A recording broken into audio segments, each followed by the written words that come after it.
Good morning, everyone, and thank you so much for joining us for the ATS Business University Marketing Training.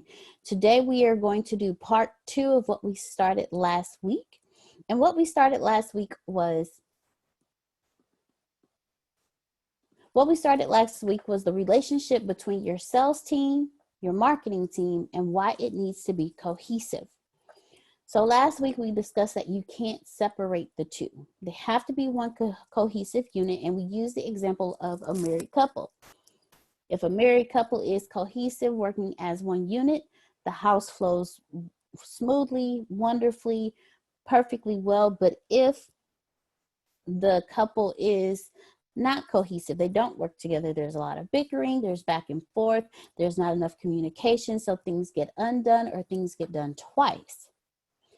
So we discussed that there needs to be a joint effort between both the sales and marketing team.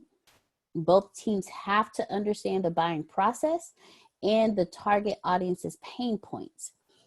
So when this happens, marketing can create the collateral that addresses the pain points and arm the sales team with relevant content so they can do their job.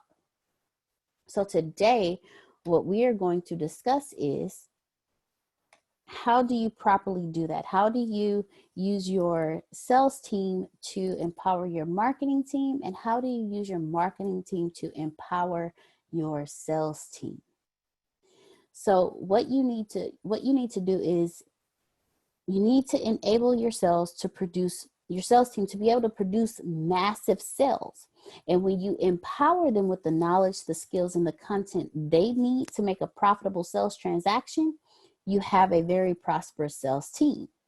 Well, on the other hand, marketing can actually drive your sales through the creation of the collateral that targets the pain points of the target audience to help create that emotional reaction. But you won't know what the pain points of your target audience is without the sales team, because the sales team is on the floor. The sales team does all of the communication. The sales team is the one that listens to these people on the calls. And if your sales team is actually paying attention and digging deep, they have an abundance of information about each person that they talk to. And if they relay that message to their marketing team can create what's needed to help boost the sales and make it easier for the sales team.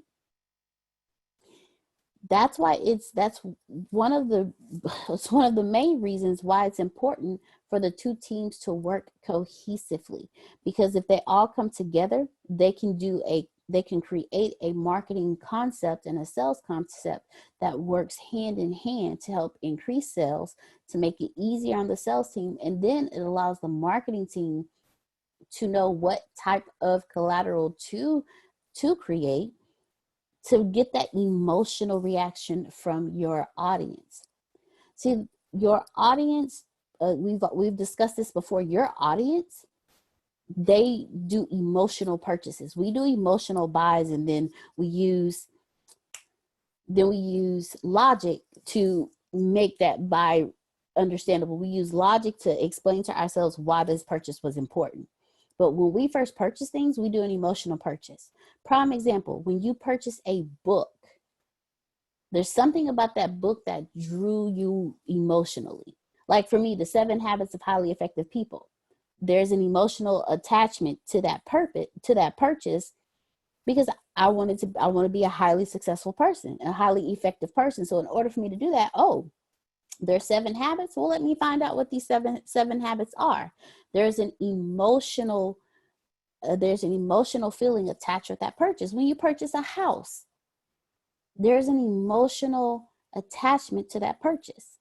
And then you logically later break down to yourself why you made that purchase. The emotional purchase was, I wanted to become an effective person. So logically, when I read this book and I apply what I learned, I will become a highly successful and effective person. So if your sales team is on the ground, they're doing the belly, they're on the phones, they're talking to, they're bringing in, listen to your sales team. and let your sales team and marketing team communicate so they can have one cohesive relationship, and you can come up with one strategy that works for everyone. So, Mr. Smith, is there anything that you would like to add to that? There's plenty. I was going to keep letting you go. There's plenty.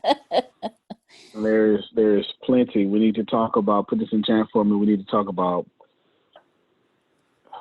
what did you say? We need to talk about the emotions, emotionally purchasing, and we need to talk about the word audience and put it in quotations for me, because the way you use it is the way they need to see it, but we haven't taught that before.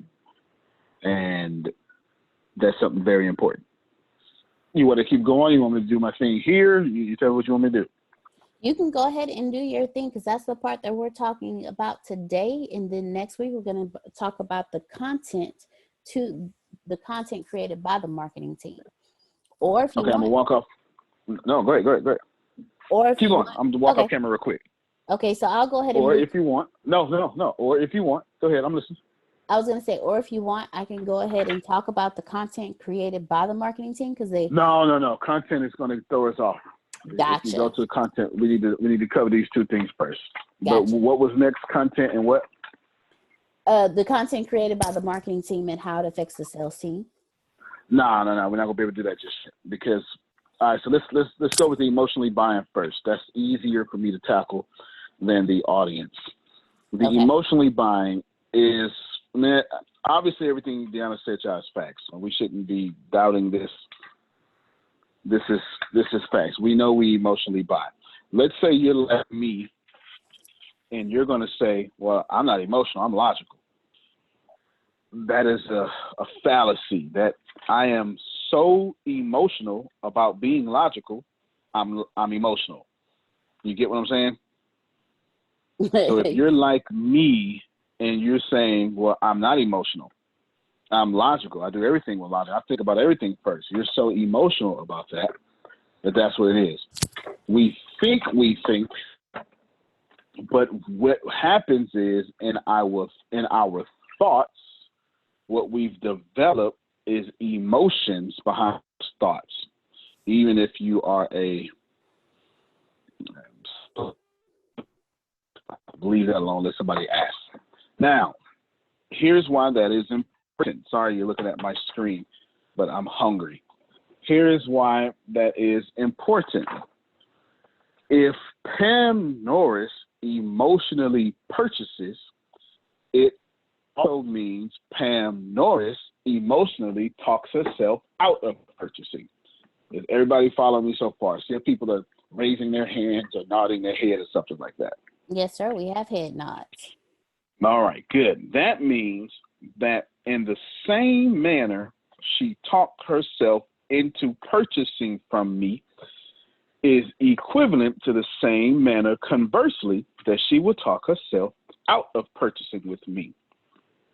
There's nuances there that we need to cover. If she's going to talk herself out of purchase, that can happen in one or two places. Put this in the chat for me, Deanna. Place number one, before she buys, she's going to talk herself out of buying. We got to deal with this.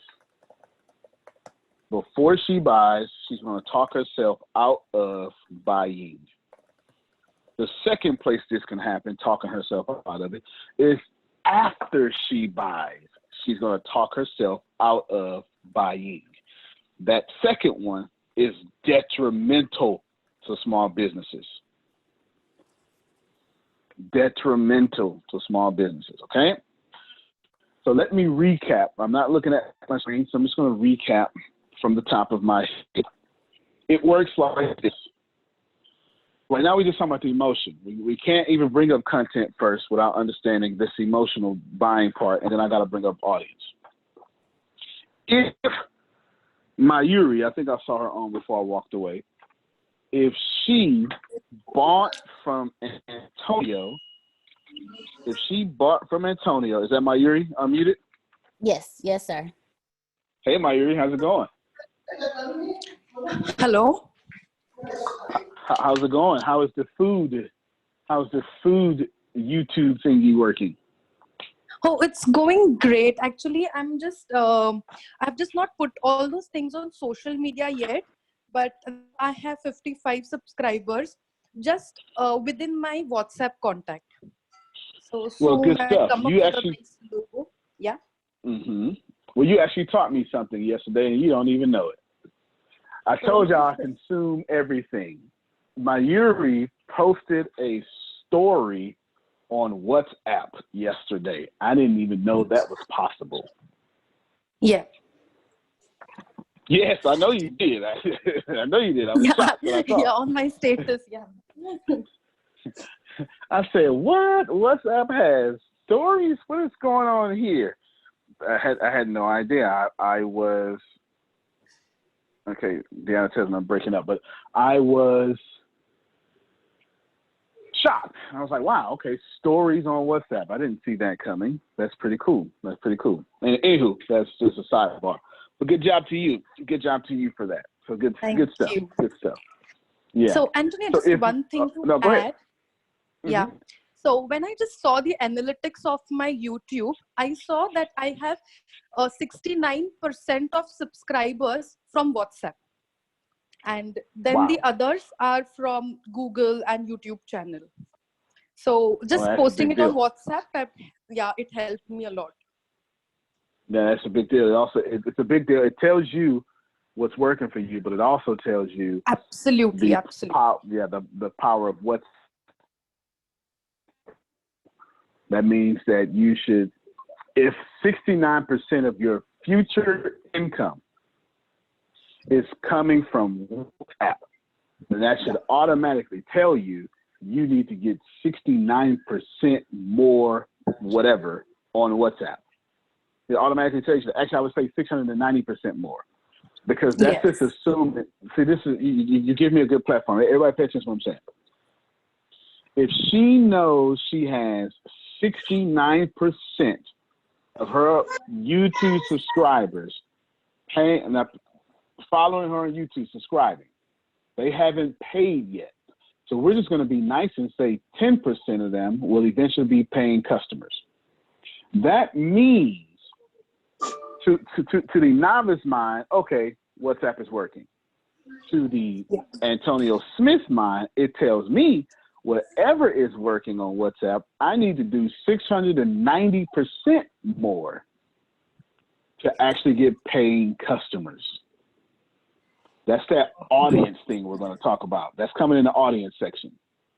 That's why I wanted to bring up audience, Deanna. I'm pointing at you over here, but you're actually in front of me over here. But on my screen, you're over here on the left.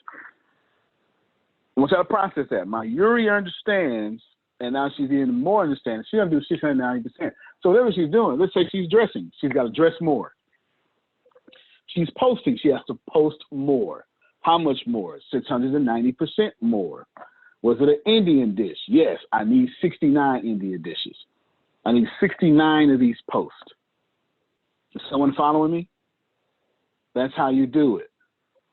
So it's not that it's just working. It is also that she needs to do it even more to extract income out of it.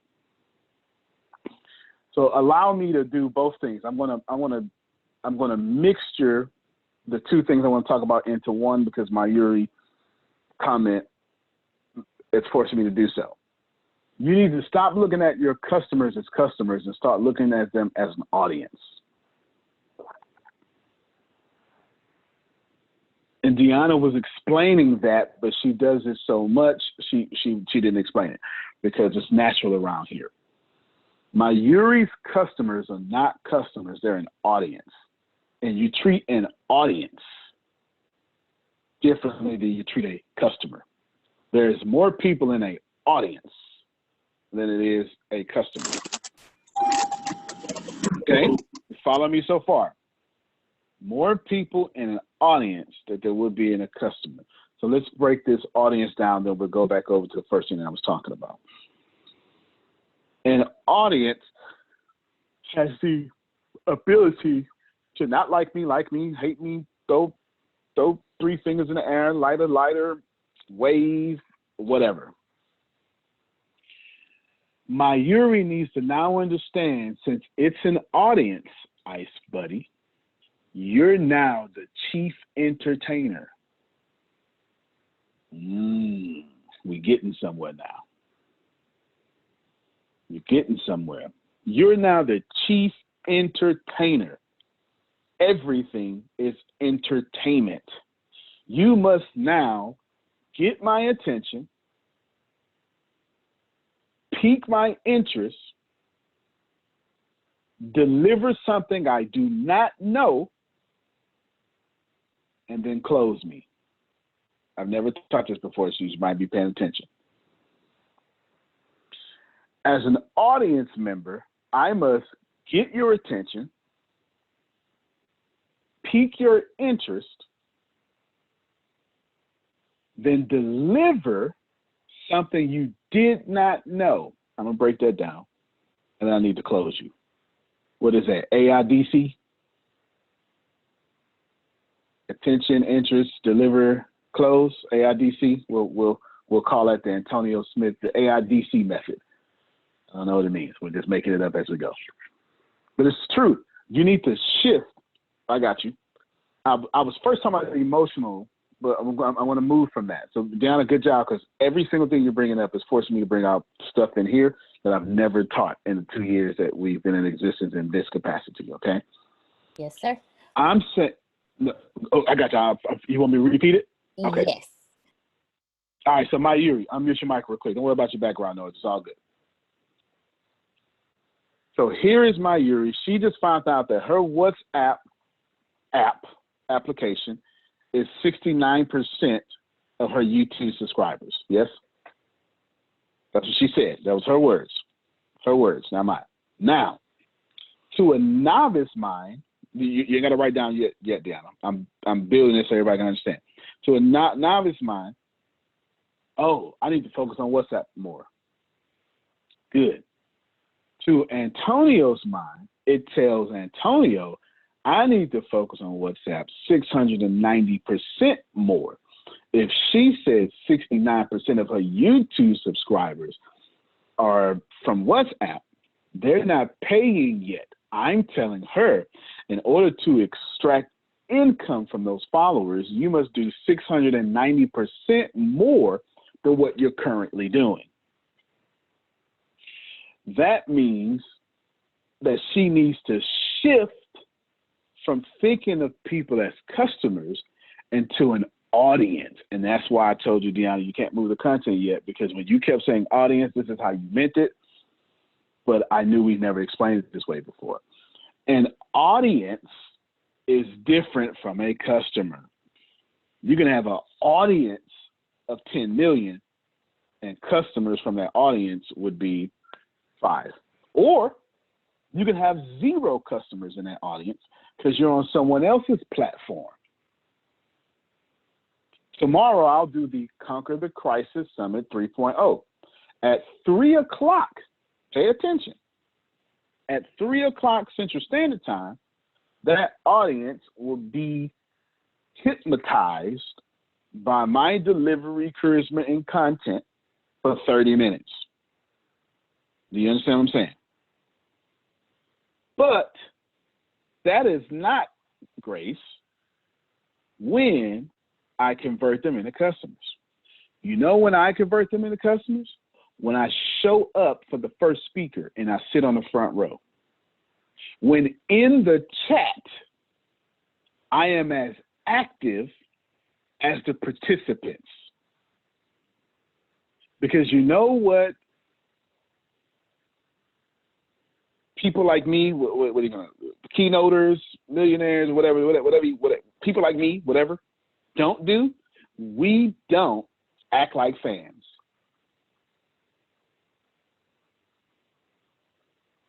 And one of the coolest things that I could do is show I'm not just the leader you're looking for, I'm also a fan of other leaders. It humanizes me. So when this is why I show up at the beginning and I'm commenting like crazy. So when I show the audience, I'm also an audience member too. And then I step up and kill those 30 minutes and separate myself from being an audience member like you. You then put 2 and 2 together to say, I can relate to him. Holy crap, I need to buy from him. Which takes you back from that to that emotional purchase. That's why I'm blending the two together. So this is what I broke down for the first time ever, what Deanna wanted me to repeat. The first thing my viewer needs to do, or what I need to do, is catch my audience's attention. The second thing I need to do is pique my audience's interest. Just because you're paying attention to me don't mean you're interested in me. Help me, somebody. How many of you ever went on a date and you was just not interested at all in that date? Come on now. That's it. Cover your faces. You understand. You just give me my free meal so I can get out of here. Because you are boring. You just keep talking about yourself. My picker is just broken. I keep picking incorrectly, right? All that stuff. Give my free meal, sir. And I got, my grandmother taught me to keep this $20 in my purse just in case you ain't gonna pay. Don't worry, I can pay myself. But you invited me, I didn't invite myself. You understand? All right, yes. Give my free meal is exactly what it is. So just because I'm ahead of the audience, just because I'm in the head position on stage of the audience doesn't mean I have your attention. How many of y'all have heard a keynote and somebody did something and you immediately said, I am not listening to anything else this person says? Exactly. And sometimes that happens in the first 30 seconds. You go, you know what? Where's my phone? Where is my phone? I am about to scroll Facebook until he finished. Please finish, please. Please. Okay? You understand? So you got to have the attention, but it's not enough to have the attention. You need to also have the interest of that attention. Then after that, you must now deliver something that I did not know. And then after you deliver something that I know, you need to close. See, what I just broke down, I just literally made these words up. But I do this every day. This is the first time I used the AIDC formula. I'm just making it up. I'm going to keep saying it until it sounds cool. AIDC. I'm just keep saying it until it catch on. I need to catch your attention, get your interest, deliver something you did not know, deliver on that promise, and then, boom, close you. Now, deliver something I do not know. Yes, that's I'm coming back to that, Tiff. It's coming back to that. Now, so let me go back to emotionally. If you had just joined this call, Deanna was doing the first 10 minutes, and then she was like, you want to say something? And I was like, I have plenty to say. Right? So she just heard what she was saying. So let's go back. She only talked about two things, audience and emotionally purchasing was bulk of that conversation. If Pam Norris buys from me, Pam Norris emotionally bought from me. But in the same manner, I'm coming back to that AID, but now I had to go over here to emotional purchasing. In the same manner that she bought something from me, it's the same manner she can unbuy it from me. And that happens in two ways. I can get her attention, and then she goes, I'm not going to buy from that food. And right there, she unbought from me before she bought from me. This is a better problem to have than the latter that I brought up earlier. I bring it up now. I would much rather Charmone unbuy from me before she buys from me. I much rather that. That means that I put her off. That means that I put her off in some way. Maybe it was my personality. Maybe I cussed on stage and she had her 6-year-old daughter. Now, of course, she not trying to start over with no 6-year-olds, y'all. Just let you know, but still, I'm just saying it right. You know, 6-year-old daughter, or maybe I talked about, I don't know, right? Anything. There's so many different ways to offend your audience. I can offend my audience without saying a word. I could just wear a tuxedo to a beach. Everyone else is in bikinis and bathing suits and flip-flops, and here I come in a tuxedo. And right there, they say, I don't want to hear no food that come in a tuxedo to a beach. Or maybe I can offend my audience not saying a word by wearing a pink suit to a keynote. How about that? Here I am. Hey, everybody. My name is Antonio T. St. John. I want to help you make money with this loud yellow and pink suit on. First thing you're going to say is, you don't even know how to dress, sir, appropriately. So you can't teach me anything. So I'd much rather you unbuy from me before you bought from me. So when emotionally purchasing, you all need to understand, everyone purchases emotionally. Even Tempest, she goes through all these reviews. She thinks that's logic. That's not logic. She's like me. That's not logic. She is emotional about, I'm not fit to waste my money. Help me, somebody. So she logically goes through these steps of, if I give you my money, you better give me the results that I require. She all caps talk, right? She is emotional about not wasting her money.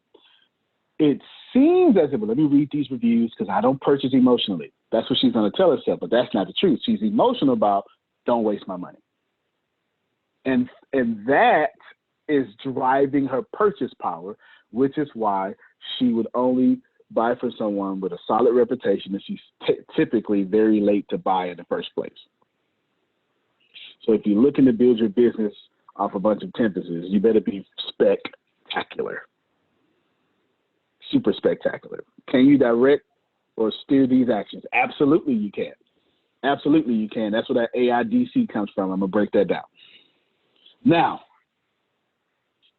it is better for your small business, for you, to lose Charmone before Charmone spends money with you. It's better for you to do that because you can get her back, or she was never your customer. What you don't want to do, because in the same way Pam Norris, the same way Tempest buys from me emotionally, is the same way, conversely, she unbuys from me emotionally. And I want her to unbuy from me before she gives her money, because guess what happens? If she gives me her money, that's called a refund. And let me tell you something, ladies and gentlemen, chargebacks will put you out of business. Talk, sir. I'm saying, chargebacks will put you out of business. That's the emotionally unbuying you don't want. You don't want to have, because as a small business, guess what you're doing with your money? I'm going to tell you to save 10%, but you know you ain't saving 10%. I'm going to tell you don't use all your money, but you know you ain't using all your money. You need that money. You need about that money and 1,000 more sales for you to finally get your head above water, because you didn't put in $1.4 million like Pam Norris. You understand? Like you got all your money in this thing. You need all the money that I can get as fast as possible. It ain't that you're bad with money. You just deep in the hole. So T said that's the biggest lesson. You get it? You're not bad with money. You just need that damn money. Raise your hand if you need your doggone money. I understand some of you so high in awareness, I don't need anything. I get it. But if you just allow me this lower level talk, how many of you need your money, and you need your money right now? Come on, hands and faces. Thank you. J.G. Whitworth, yes. That's right now. All right there. Exactly. So basically, you need your money, all of it, right now. And that's one word, right now. You understand? It's just one word, no spaces. It ain't even spelt right. I need all that. J.G. Whitworth, yes. I need my money. What you don't need to happen is, because guess what's going to happen? When you pay, someone pay you $25, guess what you're going to do with that money? You're going to spend that money. You're going to say, oh my God, Grace, I can finally pay you. Here's your commission. So Grace going to take 30%. Now you're left with something like $432. But then the credit card machine you was using, they took their little 1-2%. So now you left with the $430. That's now $426. And then you forgot, come on, help me somebody. Who else with me forgot that you got that stuff automatically coming out your bank account? Mm-hmm. And they was waiting, debit, and now you done fooderized 6 charges and was waiting. They wait like double dutch to just as soon as you got money, they jump in and start doing like this here. And there you go. They jumped in and go. Typically say Apple waits. They sure do. So now that $625 is down to $223. Then guess what you say? Shoot, I gotta go to this meeting. I better put gas in the car. Come on now. Come on. That's $30 right there. Now you're down to $197. And this is gonna happen. You smart with the $197, and then Antonio decides to unbuy from Pam Norris. And you know what I'm gonna do? The hard way. I'm gonna go to my bank and I'm gonna file a dispute. And right there, they're gonna side with me first, because that's how it works. And I just put Pam Norris in overdraft.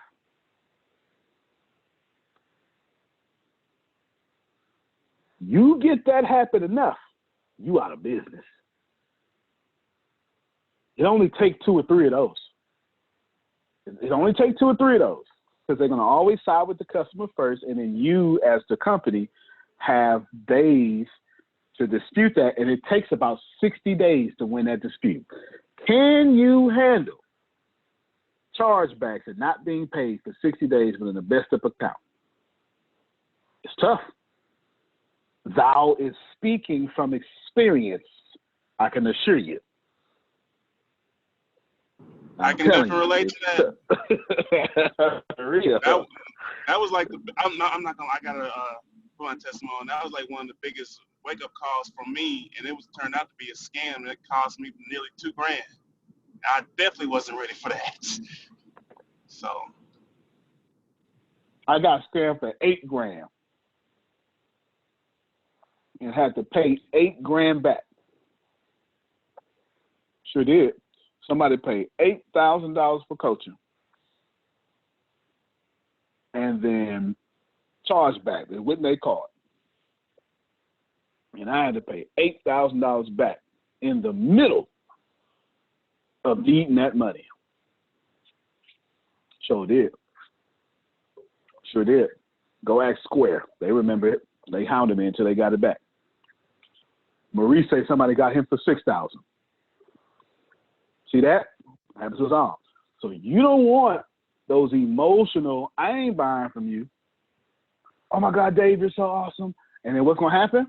This is where buyer's remorse comes from.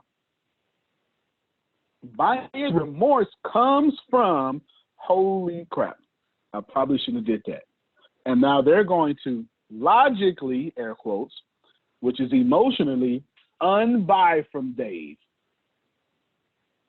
And it's going to mess him up. So one of the first things you can do, Charmone, you ask, is that we have to steer these actions, is you need to super deliver as soon as they buy from you. They need to get contacted 5-6 times as soon as they buy from you. How many you buy online? It's a little more trusted now. I got you, Chris. We buy online, it's a little more trusted now. But the first thing you said is this stuff better not be fake. It better not be no scam. I'm a whoop they.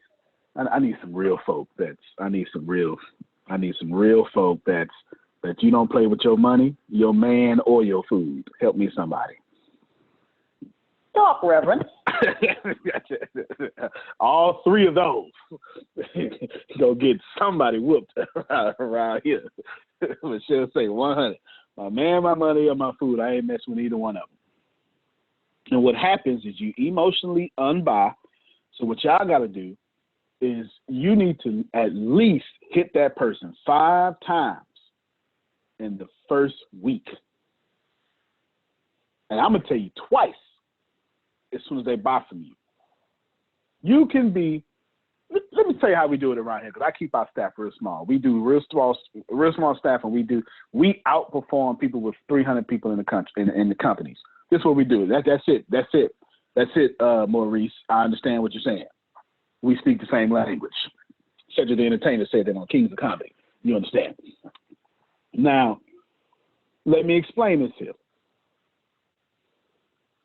I'll have Grace close a sale, and then Grace will say, listen, oh my God, thank you so much, Forklina. Thank you so much. What we're going to do, Forklina, is we're going to transfer you over, or actually,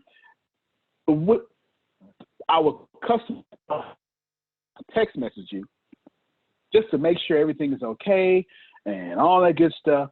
And all she did was say, because Deanna's sitting, and when we're in the office, how far away are you sitting from Grace? Deanna? Across the table.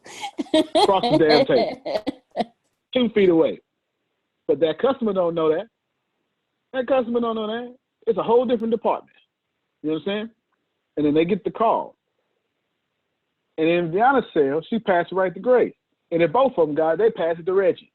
The point is, they heard from the salesperson, and then they hear from the happiness call, and then they hear again, and then Grace is real slick with it. Listen, we know you like your money. I'm going to give you Antonio's direct number. Grace loves to do this. Do it, Grace. Give us the pitch you do. Go ahead and give it to us. That is it. You know, Dave, thank you so much. We want to add value so much to you. Antonio is a hands-on CEO. He has a mind for business and a heart for people so much that he loves to be hands-on with the members of the business university, that he has a phone and a number that he gives out, being the busiest CEO I've ever seen, multimillionaire. But he gives out his number, and anytime you text him, he will directly text you back because you are the most important person that he has spoken to that day. That's 3 contacts in 24 hours. Grace, how many calls you got to give them in the first month? Okay, I'm seeing in the first week, 5 came to my head. 5 is the correct answer. 5 is the correct answer. This is what I tell them in an office. They got to get them 1 happiness call immediately, and then 4 other calls, Pam Norris, in the first 30 days. You know what I'm trying to do, Dave? I'm avoiding them chargebacks. I know the moment you buy, you're going to say, ooh, I don't know if I got time. Come on. Ooh, I might need that money. These kids out of school now, I don't know. They eating me crazy. I just ain't no snacks in the house nowhere. I need some real folk that's got some real hungry 14-year-olds eating up everything. You know, they eat 6 chili and cheese dogs is gone and still hungry. Still hungry. Ain't gained a pound. Pinky toe just got big. That's all. Ain't gained a pound. And that's it. That's 5 contacts. And young adult church, yep. That's 5 contacts we do. Susan said great processes. So Susan is a both a connoisseur and inventor of great processes. So you know that's real. That is us adjusting, Charmone, to the emotional unbuy. Because chargebacks will put you out of business. Now let's go back to this attention. Get ready, Deanna. Go back to the audience. You need to treat your whole people like an audience, not customers. I'm not telling you something wrong with. Oh, hold on. Before I move on, go ahead, Chris. I forgot you had your hand up because it's perfect right here. Oh, what I was about to ask real quick. What about, because I've been to a lot of. You could talk slow. I'm gonna put one of these tenderloins in my mouth. You can talk slow. Go ahead.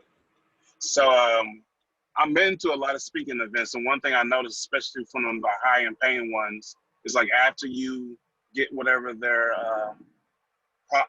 product is, they have in writing like after so many days there is no refund or something like that. Like, is that important to have? Of course, what you're saying is very valuable, but I also see speakers having that somewhere on their agreement before they get their transactions. Absolutely, that's important because your empathy can't save you in court. You understand? Period. And all you got to do is show your refund policy and how the customer knew your refund policy, and you'll automatically win that dispute. It is better to have a strong refund policy. And don't violate it too, because if you violate it once and they can prove you violated it, then it's no longer upholdable. Any judge with common sense can say, well, listen, on this date you violated it, so if you don't apply to that refund policy 100%, then I can't make the customer apply that refund policy 100% too. Same thing if you rent properties. Maurice know all about this. If you rent properties, if you charge late fees, no matter how much you like them, you need to charge late fees. It just is what it is. Because the moment you don't do it once, is the absolute moment, then your whole late fee policy is irrelevant. And you will lose in court every time. A policy must be infallible. Just what it is. I don't make that up. Blame lawyers, because lawyers are the reason why we got so many rules. It's their fault. Blame them. Unless they're in the university, then I like you, lawyer, and I hope you keep on your monthly subscription. That'd be great. I appreciate you. Okay, good stuff. Now, you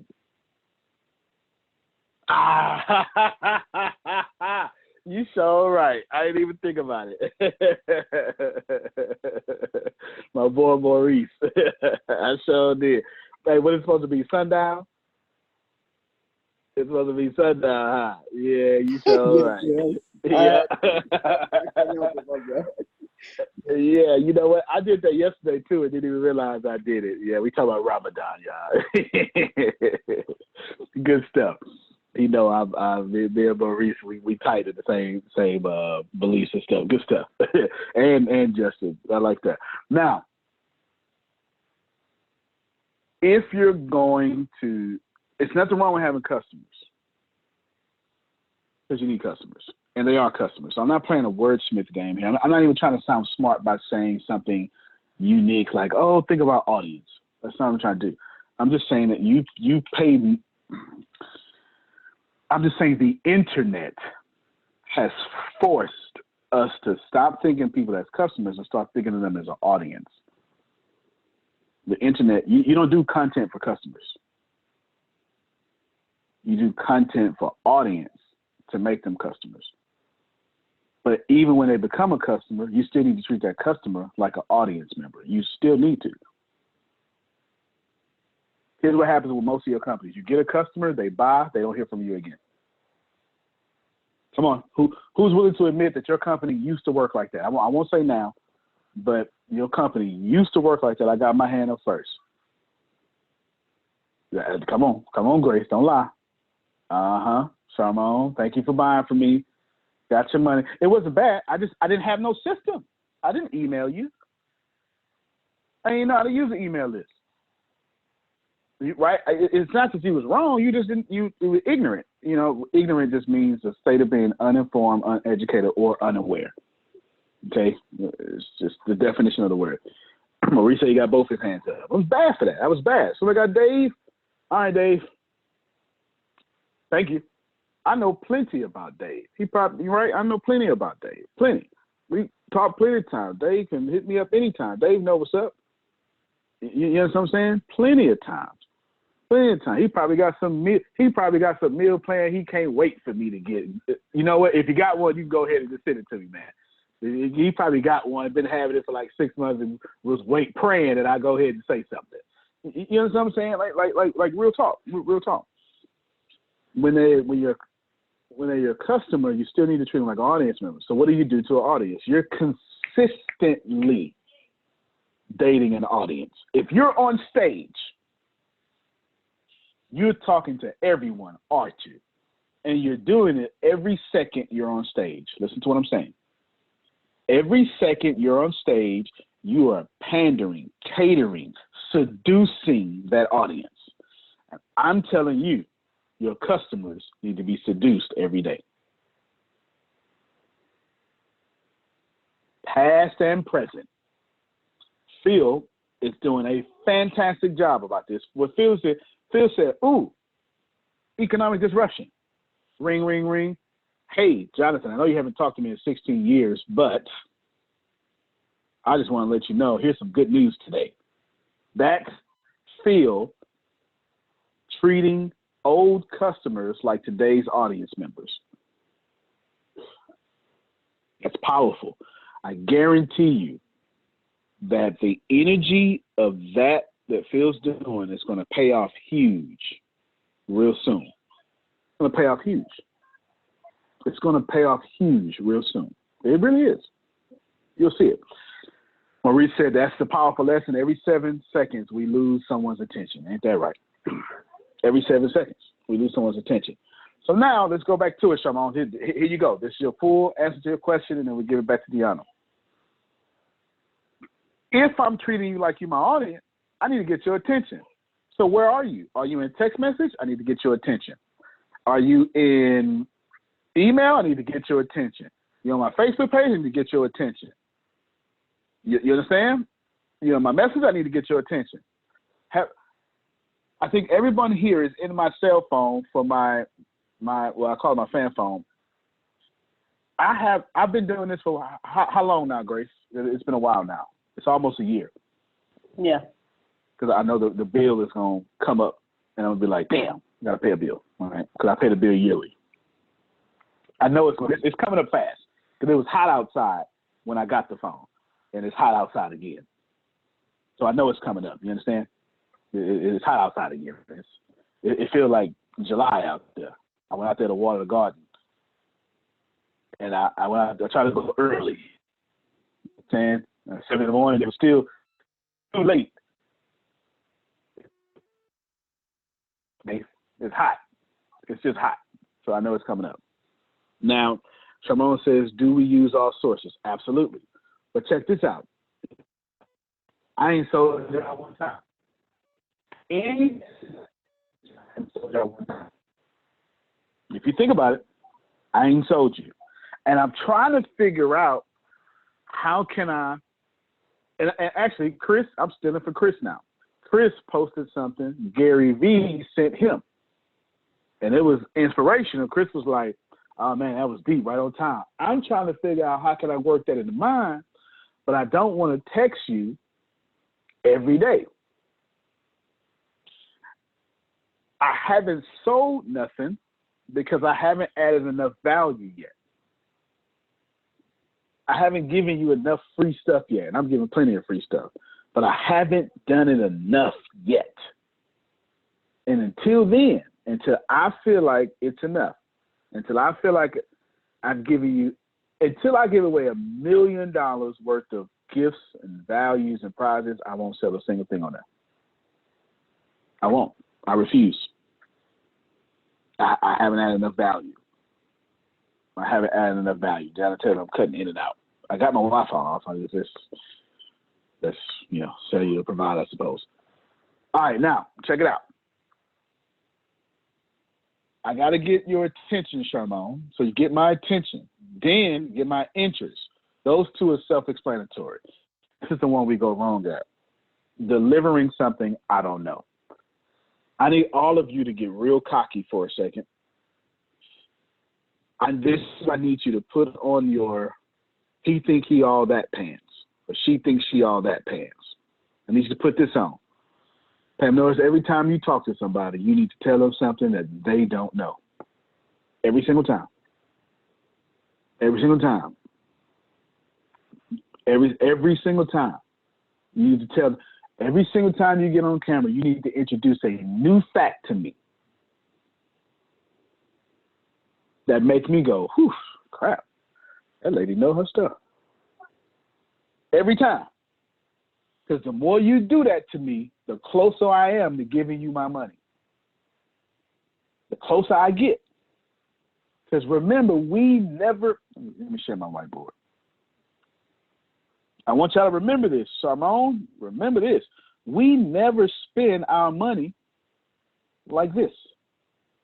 That ain't what we do. That ain't what. Tempest is reading all those reviews So she's saying my money will not do this. Come on, help me out, Tempest, in the chat. I know you in there. She said, I ain't spending my money this way. Sound like you preaching. There you go. And I ain't spending my money to somebody like me either. Hell, I could have did that myself. Ain't that something you would have said too, Tempest? All right, then. We only spend our money like this or like this. We'll never spend our money these ways. It's got to go up long term, or, man, look, you way above me. Take me where you at now. That's how we spend our money. Every time you get up there, Pam Norris, and you tell me about, if I get an aloe vera plant, hold on.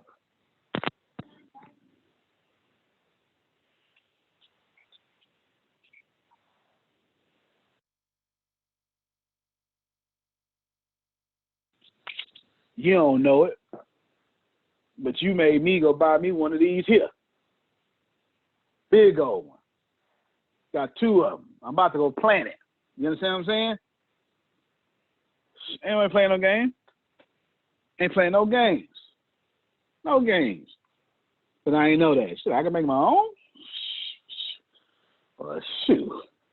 And save me my money. You got me every time you tell me I ain't got to depend on nobody. You want to make me, your customer, tell me how I don't have to depend on nobody. I'll buy from you every time.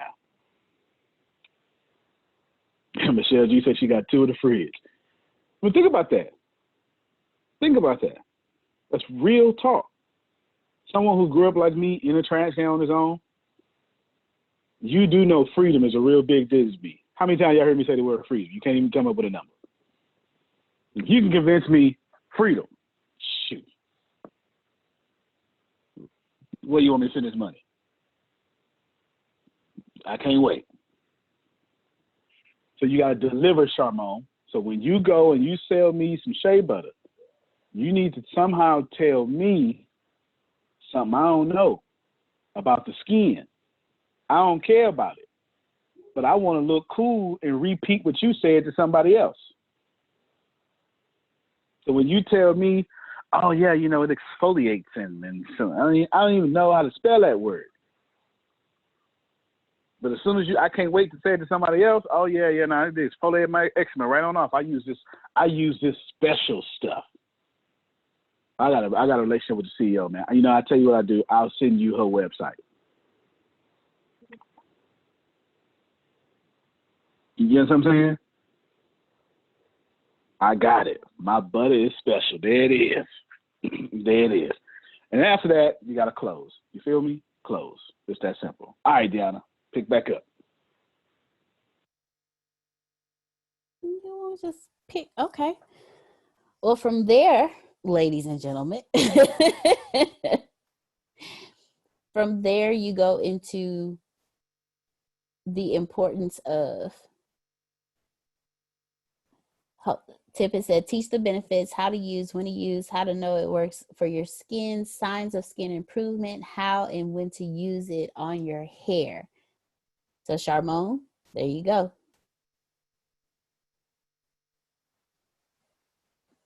So the next thing we go into is the content creation on the marketing aspect of it. With the content creation aspect of it, your marketing team needs the feedback from the sales team. Because again, your marketing team is on the ground. They're the ones that hear the audience. They're the ones that are belly to belly. They're the ones that are on the phones. They're the ones that are doing all the interaction with your audience and your customers. So why not let your sales team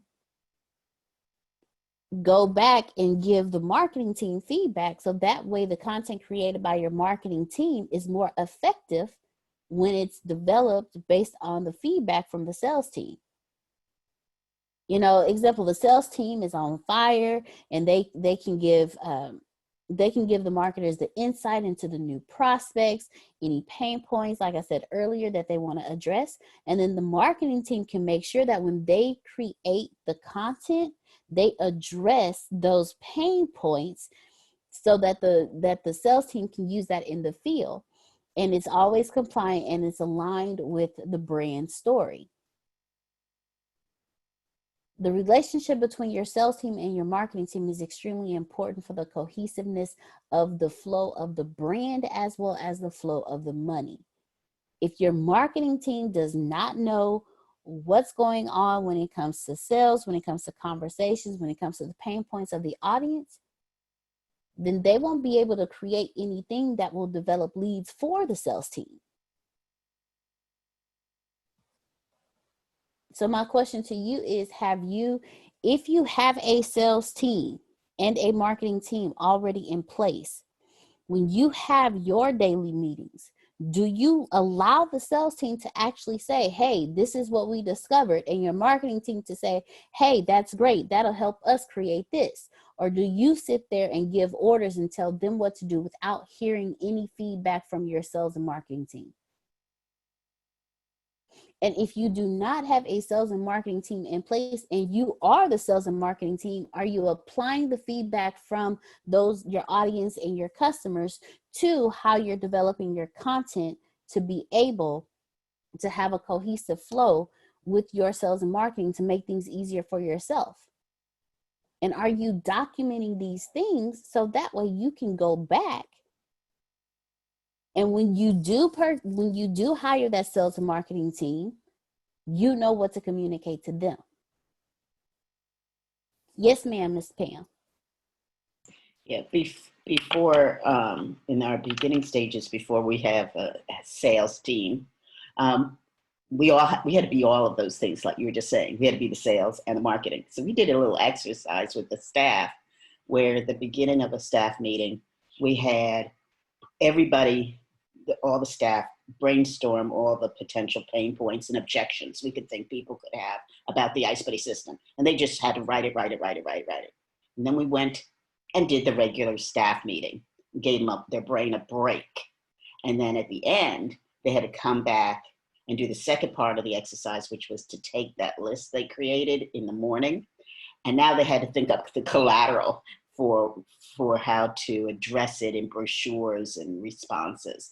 So when you don't have money and you don't have a staff over than the ones that maybe 2 or 3 or 5 people you have working with you or along with you, or friends or family, you get them to do the brainstorming that you were talking about.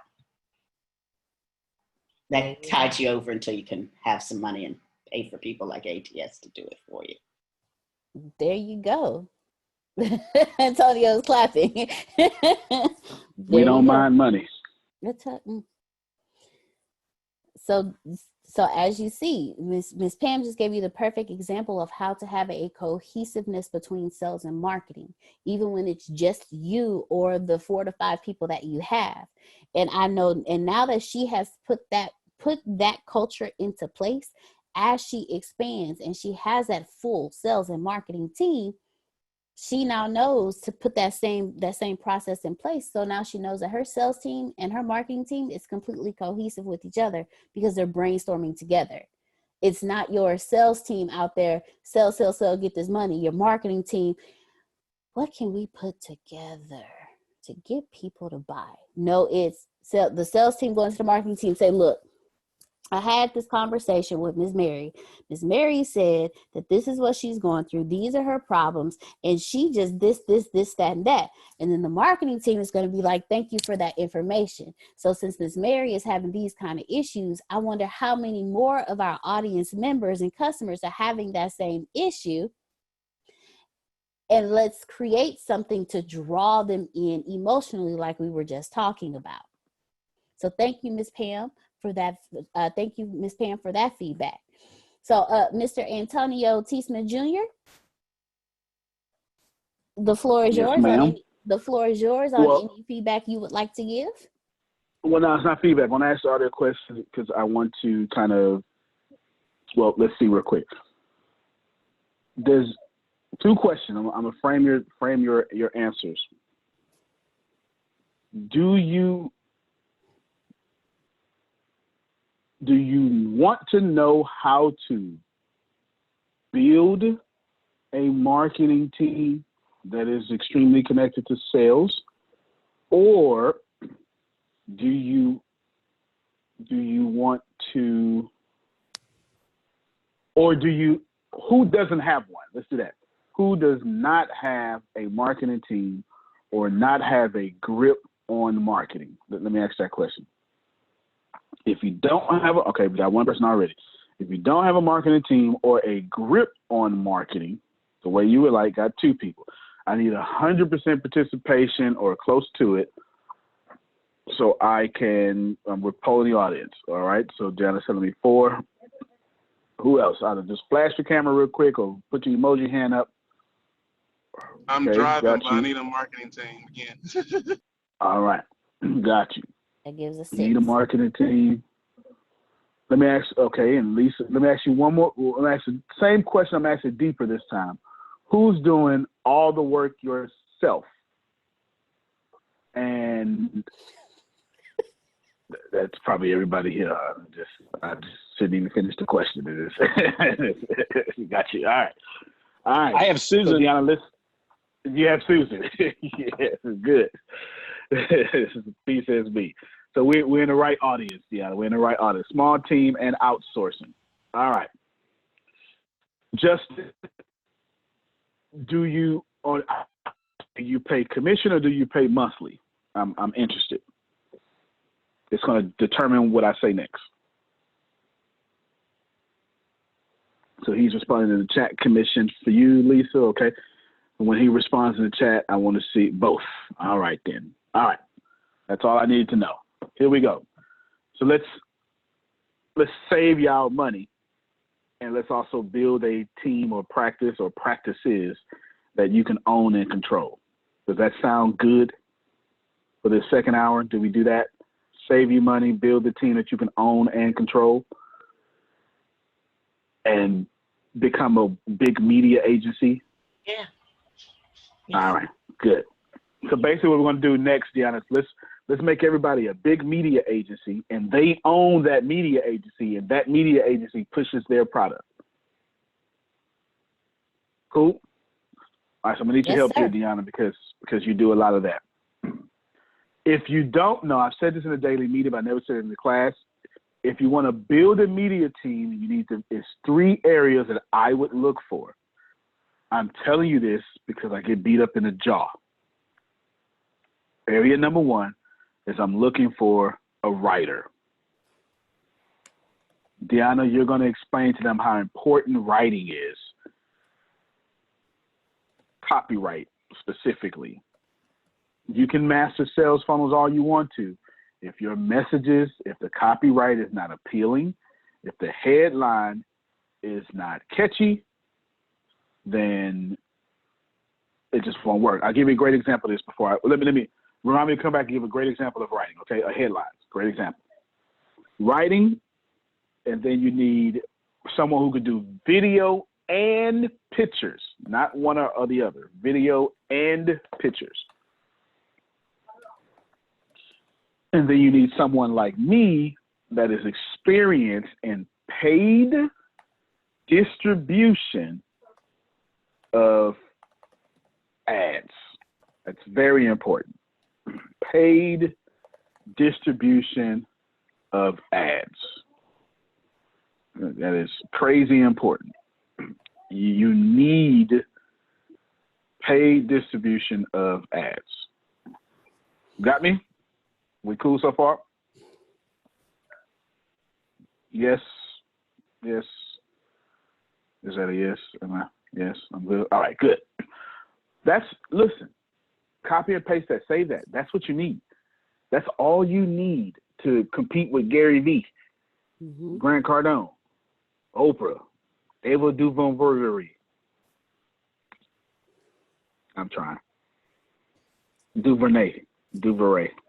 She's awesome. Which one is it? It's one of them. She's awesome. I love her. The second one you said, yeah, you had to take it down. Is it DuVernay or DuVernay? I think it's DuVernay. I call her Ava. We fishing buddies. I need to just look at it. If I just look at it one time, I'll be able to pronounce it. I just never really looked at her name. That's what you need. So right now, I just built the foundation. Now, Deanna, I want you to, let's go with Antonio. What would you, all right. Someone asked me, hey, what books do you read? And I say, all right, here are the top 20 books that changed my life. And I put that. Come up with this great post, this great video, 4K, all my charisma, everything I say. Here are the top 5 books that changed, top 20 books that changed my life. Boom. Very interesting, right? This is what a copywriter would do. The top 20 books that would change your income immediately, that would change your life immediately. Just those 2 words will significantly change how many people click whatever you just put out there. Why? We all know, what's in it for me radio, but we don't think about that. And when I say the top 20 books that would change your life, or then what you do is you have someone like me. Okay, you want to bring it up now, Deanna? Well, the copywriter knows the triggers that will trigger your emotion to buy. Because just like Antonio just said, to just say, here are the top 20 books that changed my life. Okay, that's your life. I'm not worried about your life. You already have your stuff together. But the top 20 books that will increase the value of your life, or the top 20 books that will make you prosperous, or the top 20 books that will save your life. The words that trigger that emotional response. Because if you're in a position where you're sitting here and you're looking at a computer screen all day because you're stuck at home and you're like, what am I going to do? And you see somebody that says, oh, here are the top 20 books that changed my life. Okay. I'm happy it changed your life. But I'm looking for my life to be changed right now because I'm stuck out. That's the importance of a copywriter. Absolutely. Now, so it changed your life, but then that third person I put that Justin who is experienced in paid distribution, I go back to Deanna and I say, Deanna, do me a favor. I noticed through your statistics, you have, in fact, I noticed yesterday, let me use a real example. Yesterday, I noticed I am trending in Luxembourg. Who knows what that is, or where that is? Luxembourg. Near Holland. Of course, Pam Norris. Of course, Pam and Phil would know that. International travelers, and Phil so accurate, near Holland. Holland. It is, it's literally right by Germany. It is a small country in Europe, about 643,000 people. I did not know that yesterday.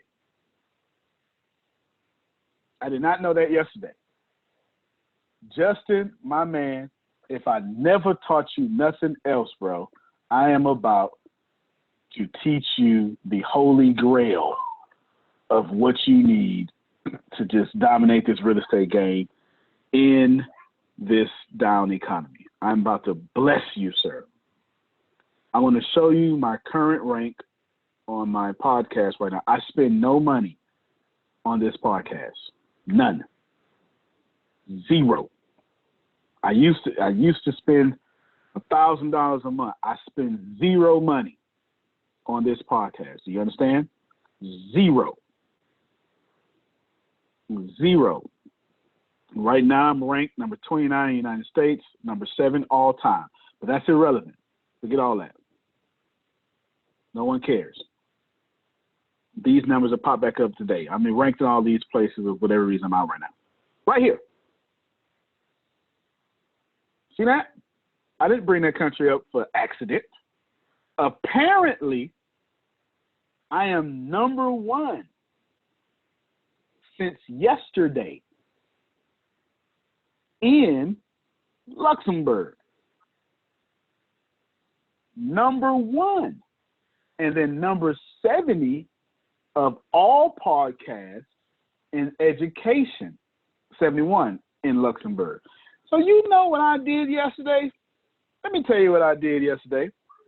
When I saw that, the first thing I did is I went to Google and I typed it in. The second thing I did is I went back to Google and typed it again the second time because I didn't spell it right. I'm not going to lie to you. I did not spell it right. Just let you know I didn't spell it right. Don't give me all them props. Don't give me all them props. I did not spell it right, Chris. I did not. This is what I did, though. I went, saw, it's 643,000 people, small country. And you know what I said? Now this is my, I'm not sure if it's arrogance or, I'm not sure, you can call it so much. It just depends. I said in my head, all them people mine. That's what I said in my head. Now, I'm not sure where that comes from. I'm not sure if, I guess it's a bit of arrogance. I guess it's a bit of confidence, maybe shadow side. It could be arrogance. I don't know. But I decided yesterday, they mine. You understand what I'm saying, Pam Norris? All 643,000. And I told myself, hell, I got 643,000 fans in Houston. I know I can get 643,000 in one country. Sure can. That's what I said. And I went and updated all my ads, Pam Norris. I swear to God, Justin, this is what I did. I'm saying this for you. And I added Luxembourg in there. Now they're getting targeted with ads.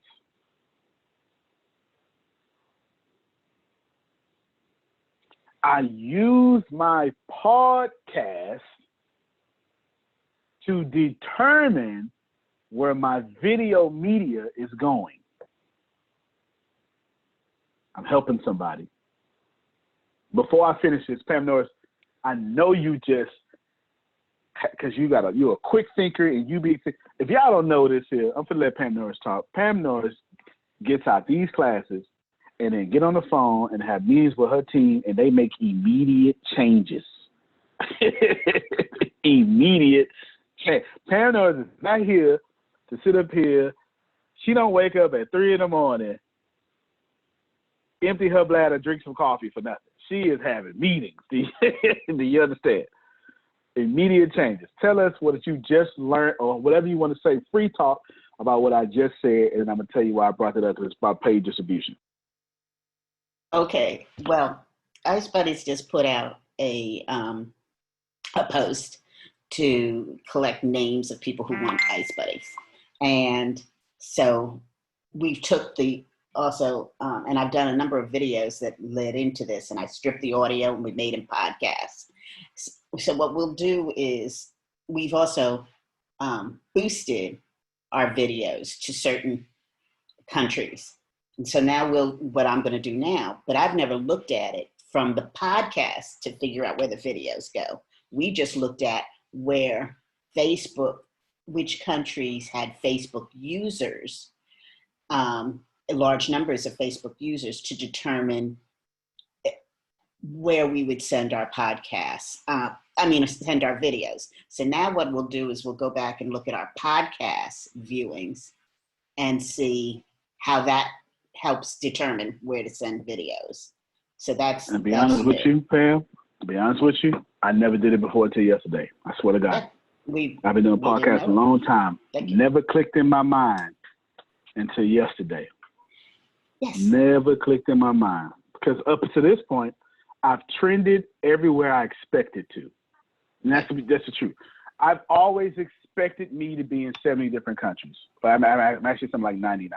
But I have high expectations of myself. And I want to thank you because you also gave me 4 new videos that I'm going to do, probably shoot them today or tomorrow, from you and Deanna were just saying about change. So now we'll talk about Ice Buddy, how it changes your life by giving you convenience, how it saves your life by making sure you have your meds, how it saves you money by preserving your meds so that they don't go bad and you have to buy them again, and how it improves your camping experience by having your waters and meds with you all the time. So that that you thing, we'll do 4 of those this week and get those out there. That's it. So thank That's you. it. More work. No, you're very welcome. love As it. a matter of fact, I'm glad you. As a matter of fact, I'm glad you said that. If Pam Norris did not exist, and Antonio owned Ice Buddy and just started it today in the middle of this economic disruption, like not the 1.4 million invested. I don't got none of her connections. I'm not as good as her. I just started. I'm best beginning. The first thing that I would do is I would start a life hack show. I want to sell my coolers, but I know if I sell my coolers, that won't work. But if I if I get people addicted to coming to me for simple life hacks, to where they don't have to throw anything away that they buy, I know I can sell as many Ice Buddy coolers as I want. That's exactly what I would do. That's part of my show, Grace. If I owned X, that's exactly what I would do. Right? It's one of my new shows coming up. That you just saw it. This is what I did yesterday, Pam Norris. You're gonna. Hold on, y'all. Y'all just say that right.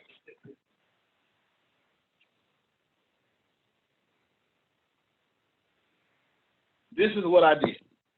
Here's what I did. I took some old vegetable oil, Kentucky, and I got this mason jar. It was Everclear, moonshine. It was moonshine. Now it's just it was strong too. When I opened it up on the plane, because they actually let me put it on the plane because I bought it in the airport, leaving Kentucky or one of those. It was probably Kentucky. Wherever it was legal to sell moonshine in the airport place. When I opened up on the plane, the skinny white girl sitting next to me was like, "Oh my God, you can't have that." And I thought she was going to tell the air marshal on me that I was a terrorist or something. That's what she thought she was. This is what I did. This is vegetable oil. You can even see some of that's cooked.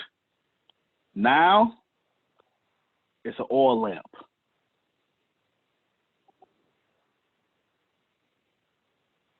It's an oil lamp.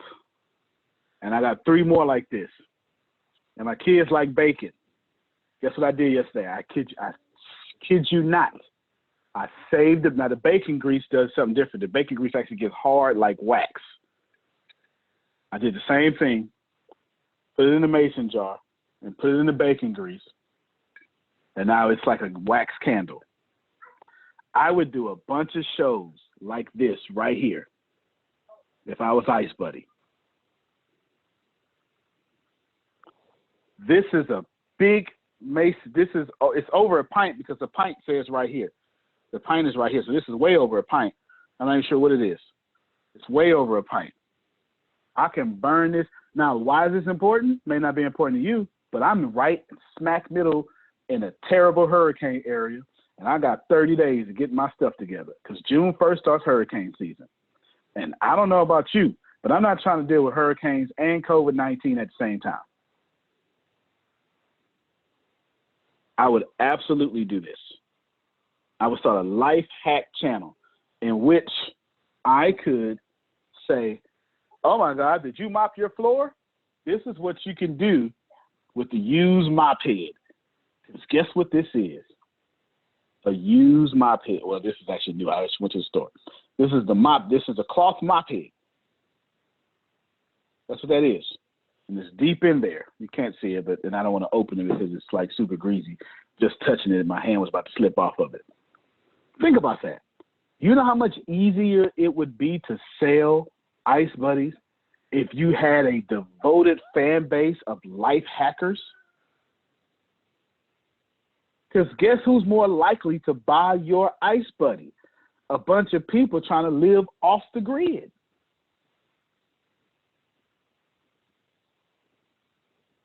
That's what I would do. Now, I know Pam Norris. Since I said that, guess what she's going to in 72 hours, I'm going to see. Tell her. You tell her yourself, Pam. Go ahead and tell her yourself. It went on the to-do list. Tell her. It went on the to-do list. It's going. Hey, that's cool. We can do this. It's life hacks. It costs you no money. You can Google it, but you know plenty. But what it does is it gives her a huge fan base. Because guess what everybody's Googling right now? I'll show you. We'll play a game together. We will play a game together. Because Google, this is why I told you. So I'm going to bless you. The first off, let's go to trends.google. I told y'all this secret a long time ago. See, everybody's stressing right now. And that's a perfect opportunity for you to catch somehow Taylor Swift, that's an example. Or let's say Taylor Swift is actually trending right now because you know what? Swifties keep Taylor Swift. Yeah. Taylor Swift fan base is called Swifties. And I know why the World Cup is trending because the World Cup said that they may not have the World Cup until a year or two from now. So I know why that's trending because I actually watched the World Cup. Watch this here. Toilet paper. This is insane. Just watch this here. Look at the spike in interest in toilet paper. Don't nobody give a damn about toilet paper until 30 days ago. And it went up to 100. Now look, how to make your own toilet paper. And I can assure you, ladies and gentlemen, there are people out there right now trying to figure out how to make your own toilet. The mere fact that I randomly I've never typed this in Google search, in Google Trends in my life. The mere fact that I literally typed in this weird how to make your own toilet paper. And it peaked at 100 last month.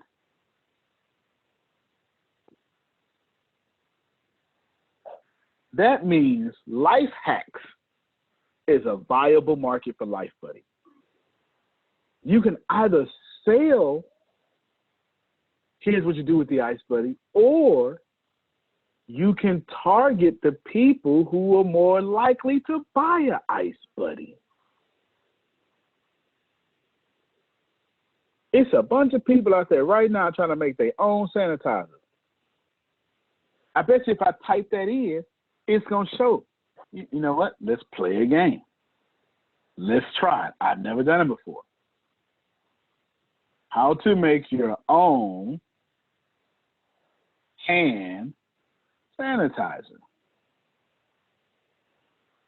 It's so hard to spell when you record it. And look, peaking again. It's simple.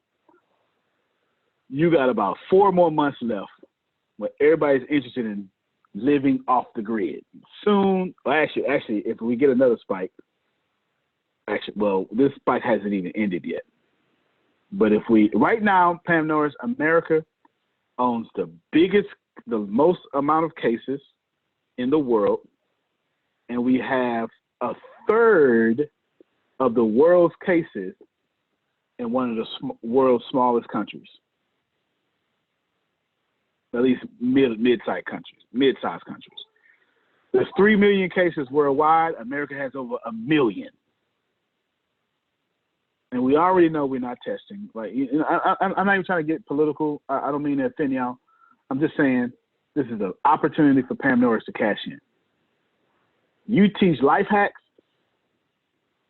Anybody who owns a sewing company is currently sewing masks and making hundreds of thousands of dollars. They wasn't trying to sew masks. Go ahead, Grace.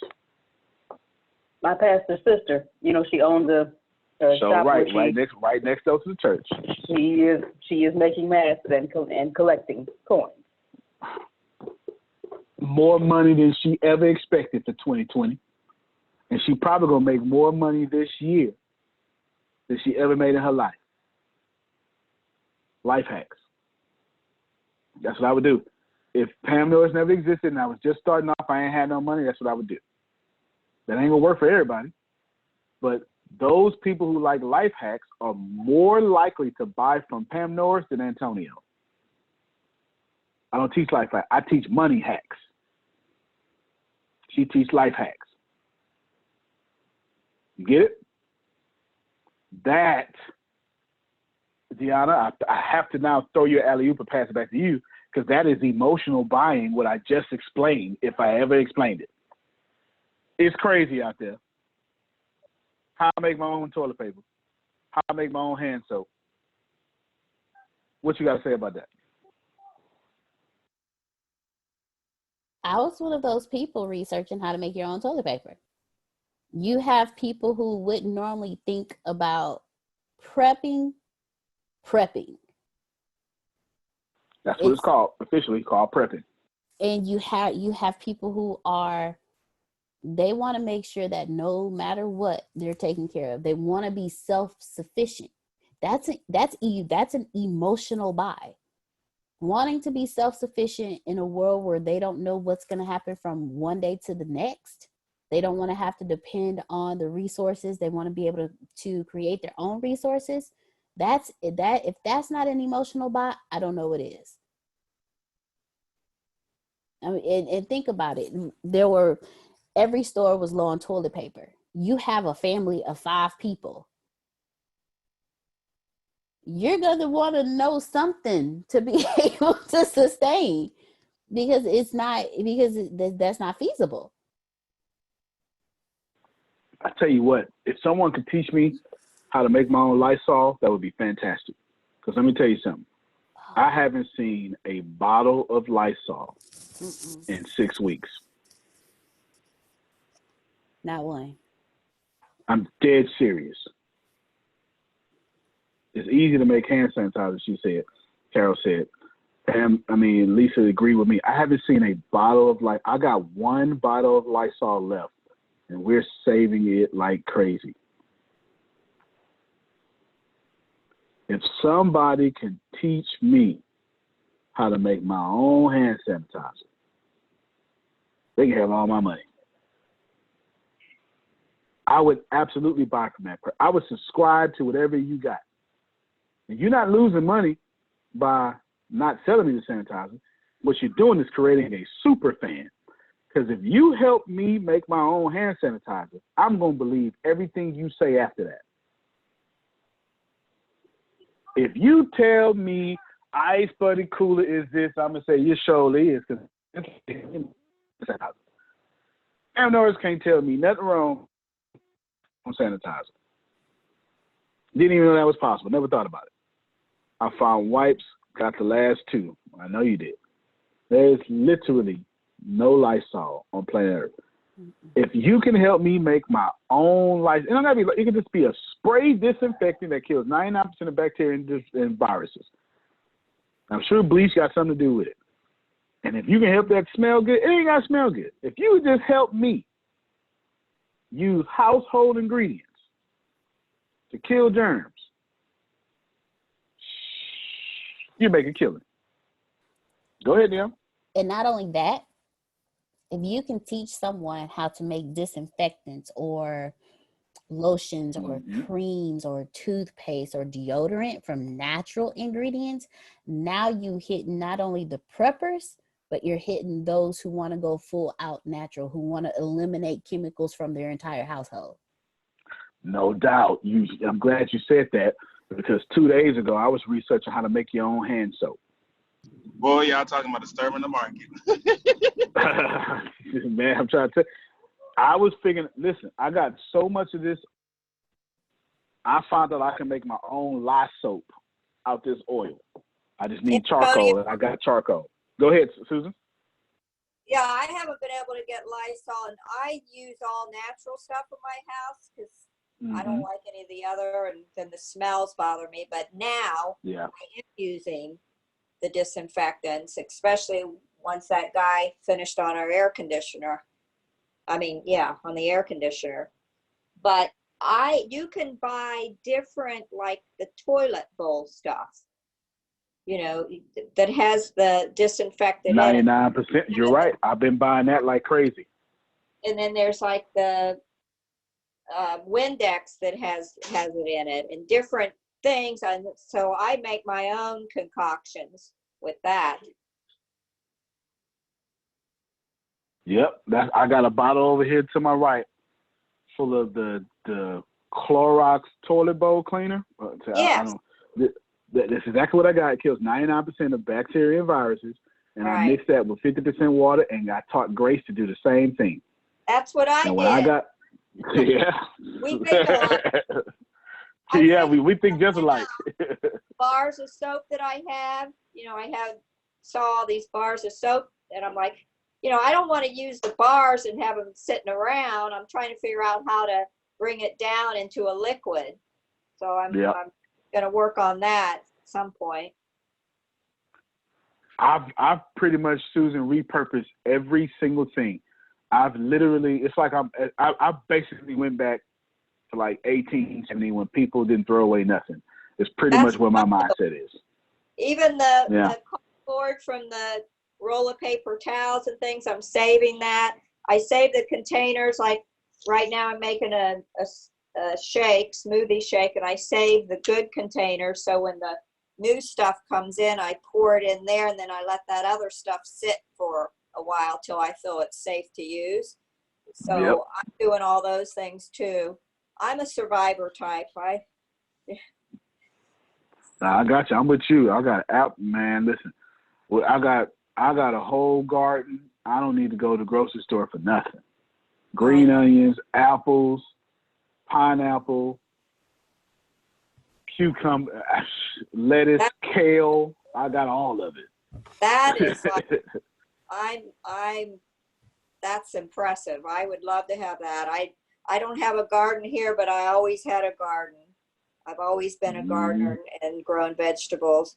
So it's a great thing. And I would like to see you put together something surviving coronavirus and a hurricane together.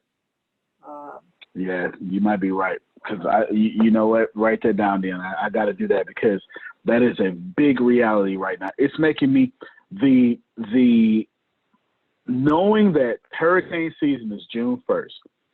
Pam Norris, it is making me shop differently. I have 6. I've never in my life, never, ever, ever in my life bought Crisco. Last month, I bought 6 of them. I bought Crisco for 2 reasons, because I know I could preserve meat with it just in case the power go out, but I also know I could put a wick in it, make a wick, and make it a candle. In my entire life, I've never bought Crisco. I was wondering why you were buying Crisco. Yeah, that's why. That's it's a why. little bit clogging the artery type thing, but you had other uses for it. Yeah, I'm never going to eat it. I'm certainly not going to eat it. But I'm worried that, meat goes. I actually bought charcoal and a barbecue pit just in case power goes out. And I can eat. Yeah, me too. It's stuff that I've never thought about that I have to think about now, Carol. You can go ahead, Carol. You can talk. Yeah, so you were saying that I got 2 giant bags of charcoal. I got 2 charcoal pits. I have 19 different plants that I planted from seeds that are growing. And I have them all on my lanai. So I took all my furniture off the lanai and I put it all in pots. So all that stuff is growing.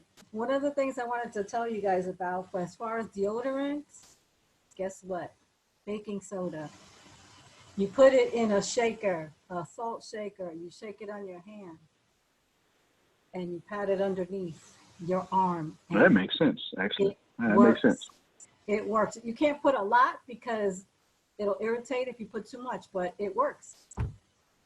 Well, you can't put a lot of nothing under your arms. You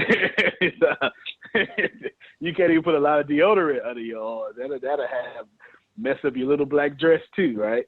Yeah, definitely. No, that's good stuff. I mean, you and Susan are spot on. This is a healthy conversation for someone like Pam Norris and Charmone, Both Pam Norris and Charmone are in the health industries. Charmone would be in cosmetic health. Pam Norris would be in life-saving health. And both, this entire conversation is serving them. People are thinking differently. I went to Lowe's 3 days ago. Half the seeds were gone. Listen to what Carol just said. Carol said, I planted a garden with seeds. She was making a point because she understands to know that she's saying, because most of y'all fruit that you get from the store don't have seeds. And it's not that it's fake. You gotta have to research this for me. It's because it's convenience. It's convenience. Farmers are now planting stuff without seeds. But she's saying we plant stuff with seeds out, at my house because I want the seeds to come back to me. I just planted corn in my garden. I just put 3 corns in my garden so I can get back an ear of corn so I can plant 300 corns. I got an apple tree. Seriously, yeah, it's crazy. People think differently now. I was thinking about PlayStation and private jets. Now I'm thinking about toilet paper,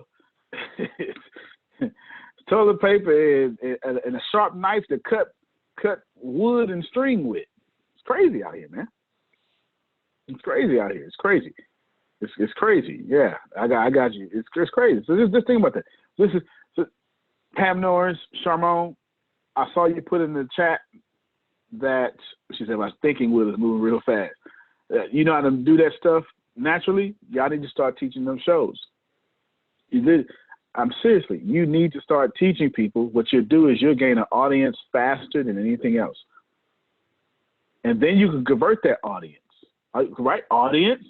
Then you get that, you pick their interest, then you deliver to them, then you close them. And once you close a customer, Pam Norris, you can then sell. You have the right to sell to that customer again. And it don't have to be the same product. Please know, Apple don't care nothing about giving you headphones and an iPad and a cell phone and a computer. Apple is not saying, oof, she's an iPhone user. We can only sell iPhones. Apple don't care about that. Apple, Tippers emailed us the other day, lied at us the other day. Oh, you got your stimulus check, huh? Get this new iPhone. Apple just released a cheap version of their iPhone for your stimulus checks. Sure did. And if you ain't gonna act like that, you ain't trying to be Apple. I'm trying to have all Apple's money. Definitely. So people are absolutely thinking different. Yeah, we just gave you a whole lot of material. A whole lot. What you got to say this year? Because then I'm going to pick back up where we left off. But I know your brain is turning. This is what you do. You may be famous. It's all good. Go ahead. Put it all on YouTube, because that is where everybody is going. Yeah, you can post it on your Facebook page. Yeah, you can put a link in Instagram. But if you don't have a YouTube page, you will not be seen. Everybody is at home. YouTube is the new TV. If they're not on Facebook, they are on YouTube. Everything you do, put it on YouTube. If you're going through the process of showing somebody how to do something from scratch and with natural ingredients, put that on YouTube. If you're looking to really build your audience, put it on YouTube. And this is the greatest way to ethically and morally maximize on global disasters. People are literally, like Antonio was saying, he's shopping completely different. I'm shopping completely different. When he said, yeah, I'm looking for knives that have this, and that, and that. I'm looking at bow and arrows. I'm looking at crossbows. I have a machete. I have a knife that not only has a blade, but also has a hook to cut the seatbelt or break glass. And as far as gardens go, I have mine growing too. And I'm about to shift it to the backyard because everything's getting so big to the point where now I have to ground it. I have everything in pots. My bean plants are like this high. They look like a little bush, and I'm loving it. I have apple tree. I have cucumbers, bell peppers, green onions, corn, lettuce. People are the mindset of the entire world is shifting. People have been locked in their homes, and now they're starting to understand I need to be able to take care of my family without having to leave my home and go purchase anything, because they've been laid off. They don't have money. They don't have money to buy food. They don't have money to buy toilet paper. They don't have money to buy toothpaste, deodorant. They don't have money to buy anything. So if you're teaching them how to be able to, like in the older times, take care of themselves without having to depend on somebody else, without having to give someone cash for something in return, people are now starting to barter and trade. I'm on a website called Nextdoor. I'm on a site called Nextdoor, and it's basically, what's going on. It's specific to your neighborhood. You can find out what's going on in other neighborhoods. People are posting on there, hey, I have a garden full of vegetables. Who wants fresh vegetables? When you're on platforms like that, it also lets you know who's in need. Because there were 2 people that responded. They were like, hey, I'm on a fixed income. I would love to have some fresh vegetables. Hey, me too. I'm on a fixed income, and now you're helping them supply their home. So guess what they're going to do? When they think about, hey, I have this, can I get some vegetables for this? It's starting to go back to, their mindsets are different. Antonio used to say the world is, how did you say it, Antonio? The world is correcting itself. Yeah, the universe is correcting itself. There's no doubt about it. Every action has the opposite equal reaction. So in that process, pay attention to what's going on. Pay attention to your audience. Pay attention to what people's talking about. When we talk about, ask people what their pain points are, do a Google search on prepping and see what comes up. And not meal prep, but disaster prep, or people who do YouTube. Every single thing that I have learned about gardening has come from either a blog, but 90% of that information came from YouTube. Remember when you guys first started and we started saying, that's exactly what I planted too, Vastine, pinto beans. When you first started, we told you, build your YouTube page, but your YouTube page takes time to get subscribers. So start it now. Everything takes time. But if you would have started it in the beginning, when you first started, when we told you to, imagine where you would be now.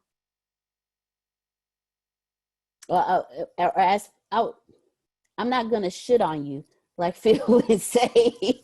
I'm not going to shit on you. But now is the time.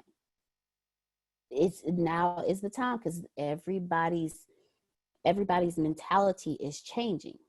Congratulations, Charbon. Oh, I started my YouTube channel months again. Oops, ago. No worries. Months ago. I can't even begin to explain to you how, when things are scarce, people start looking at other alternatives. Why not make you the alternative that they go to?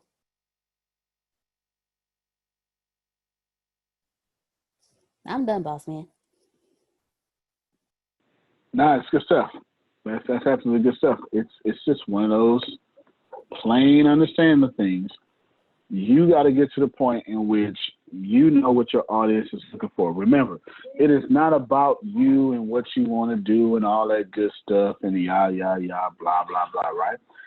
None of that stuff is about you. It is is you making sure that you dominate your current reality with what your customers are thinking. That's what it's about. Are you dominating your reality with what your customers are thinking? Are you jumping in front of their attention? Lisa says, I started mine a long time ago, just don't have time to do all the marketing I need to promote. So let's jump backwards real quick. Back to Justin. You build your social media team. You're paying monthly. You're doing whatever. That's cool. You got these 3 elements. That's cool. But what you need to understand first and foremost is you need to find a way to get the cold market to become warm market without spending money. That's what that life hack show was for you, Pam Norris. How can you get customers for free? How can you get them to follow you for free? How can you get them to join your database for free? You understand? It's 7.8 billion people in the world. How can you get those people to be your fans? How can Justin get those people to be his fans? Like, that's the point here, Lisa. That's the point. So if you don't have time, then don't go get time. Don't go make time. What you need to do is duplicate yourself. And how do you duplicate yourself? You duplicate yourself by putting out content so you can find you a Phil and Susan. Let me break this down, and Phil and Susan may jump in here. This is the honest to God truth. I was the man before I ever joined anything Les Brown Institute or not. That's no diss to him. I respect him. I was already the man. We can't forget I spent $23,000 to join this organization. Like, we just got to call that. Susan just said the other day that was talked about in those circles, right? I did that. I dropped 23 grand in another organization to build my organization, or whatever you want to say. Now, understanding this, it's real simple. I'm already a man, and I told Serena, who is the CEO of Les Brown Legacy side, just anything, if you don't hire Phil, shit, I'm a hire Phil. I said that. I did. I'm not lying. I did. To her face. I don't know if I said it loud enough for Phil to hear. I don't know. I wouldn't no show. I was dead serious. Dead serious. Now, but if I didn't have enough clout, like what makes Phil and Susan say 3 years ago, 2 years ago, whatever? You know what? It may be a nice future over here. Because the show wasn't a lackadaisical attitude. That wasn't it. I had plenty of content on the internet, that's for sure. I was able to hold my own. I don't know. We made $30,000 that day. That was for sure. I made the whole thing Q&A, so clearly I showed I've got real knowledge. You don't get no Phil and Susans without dropping no content. I said a lot. Yeah, that was the best content of the day.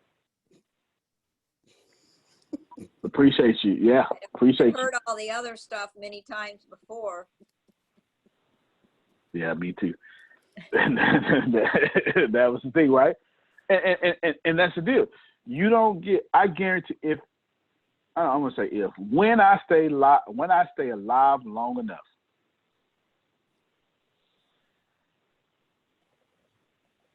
it's gonna all be magnificent. Ain't nobody finna recognize their life in 2021. The end of 2021, ain't nobody finna recognize the quality of their life. We finna change all this, all that. I might have a flying car, Pam Norris. I might get it before it come out, you know. I might get it I might have a flying car. I just might have it. There's some silly stuff. I'm serious though. You got to put out that content. So back again. What can Justin do that takes his real estate company from 6 figures to 8 figures? Forget 7 figures. 7 figures is normal stuff. How we get it to 8 figures a month? It's simple. It really is simple. Write this down exactly the way I say it, Grace.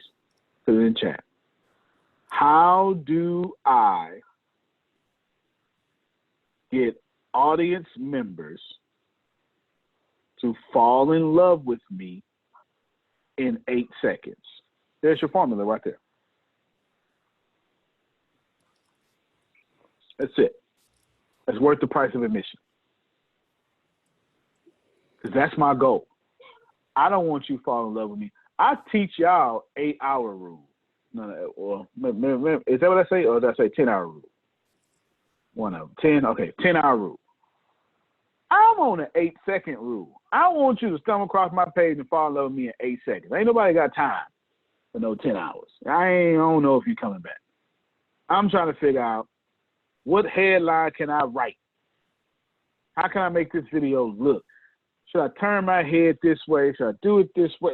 Tell me what I need to do. The black shirt or blue shirt. The same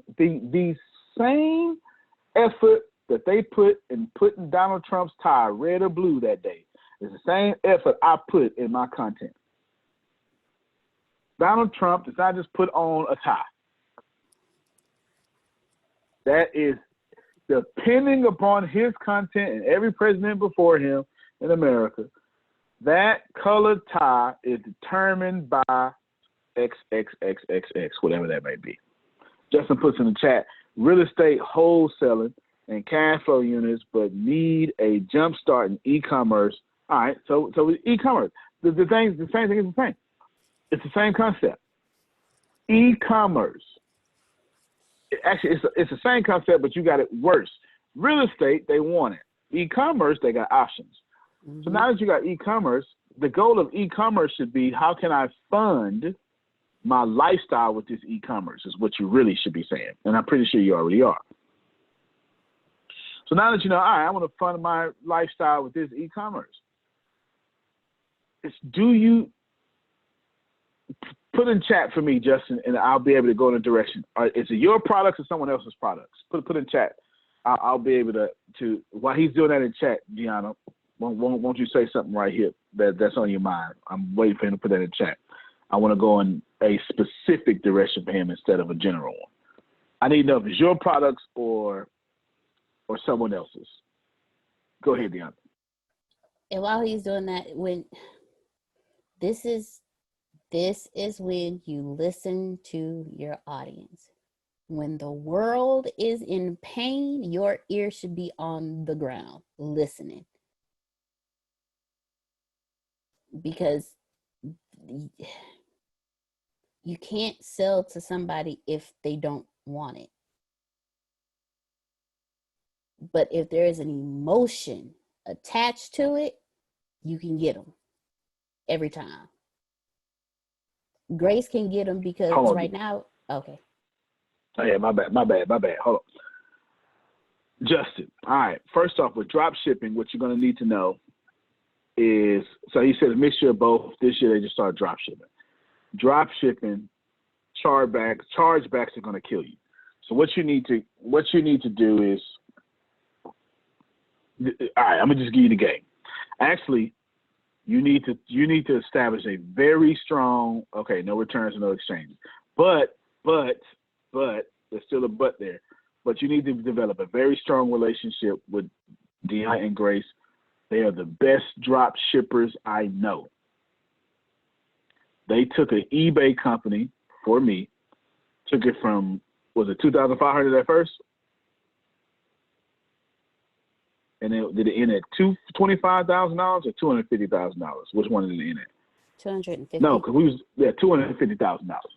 They took a company to where we can exchange $250,000 a month. They're the best two people I know. They taught me. Right? I gave them the task. They taught me. So you need to establish a strong relationship with both of them. That's number one. Number two, even though you don't have no customer, no exchange, no returns, doesn't mean that those people can't complain. Because even though you honor it, they still complain to Amazon or complain to eBay or complain to whatever. And then that what happens is they'll make you start proving. Drop shipping is great, but drop shipping, what they'll do is they'll make sure, I know this personally because it happened to us, they'll make you prove that you have the item on hand that you're selling. That's what they did to us. That's why we got out of drop shipping. That's what they did to us. That's what they did to us. All right? So you want to make sure that you protect the drop shippingness. It's stock, no doubt. So good. So Amazon gives you a little bit more protection. Now, the problem is you're not the only drop shipper. But it's easy. Let's say your company is called ABC Goods. What you got to do now is have ABC get cold customers to be loyal fans of ABC. Drop shipping ain't your problem, and looking at your comments you're giving me, you got every problem solved. So what you're missing is attention. You get the attention. It's not just go out there and get attention. You need to create super fans. You need to make sure that your people are drop shipping with just you. And the way you do that is you need to start some way. It's up to you how you do this. I'm gonna go back to the Pam Norris example, but I can give you 50 different examples of this here. I'm just running out of time. You need to start some life hack show. Now, for you, it ain't life hacks, right? That's for her, but I'm just using an example. Something needs to be, this is what we do, this is what it is, and give us your money. But if you don't need to lead with that, okay? Branding and traffic that converts to sales. Help. Got you. So let's say I want to buy from Antonio. And Antonio has a drop shipping company. Drop shipping, if you don't know, it just means he can sell whatever he wants to sell. It'll be his products or others. He can sell whatever he wants. This man can sell orange juice, Claritin, and Viagra in the same day.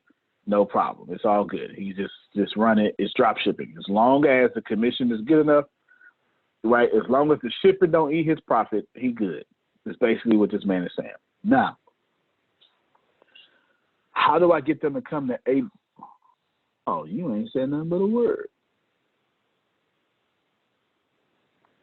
Do you mind if I share it on screen? Let me know what he say. I'm not looking at my screen, y'all. Please do. My man. All right, Denise Hill, his question now becomes your problem.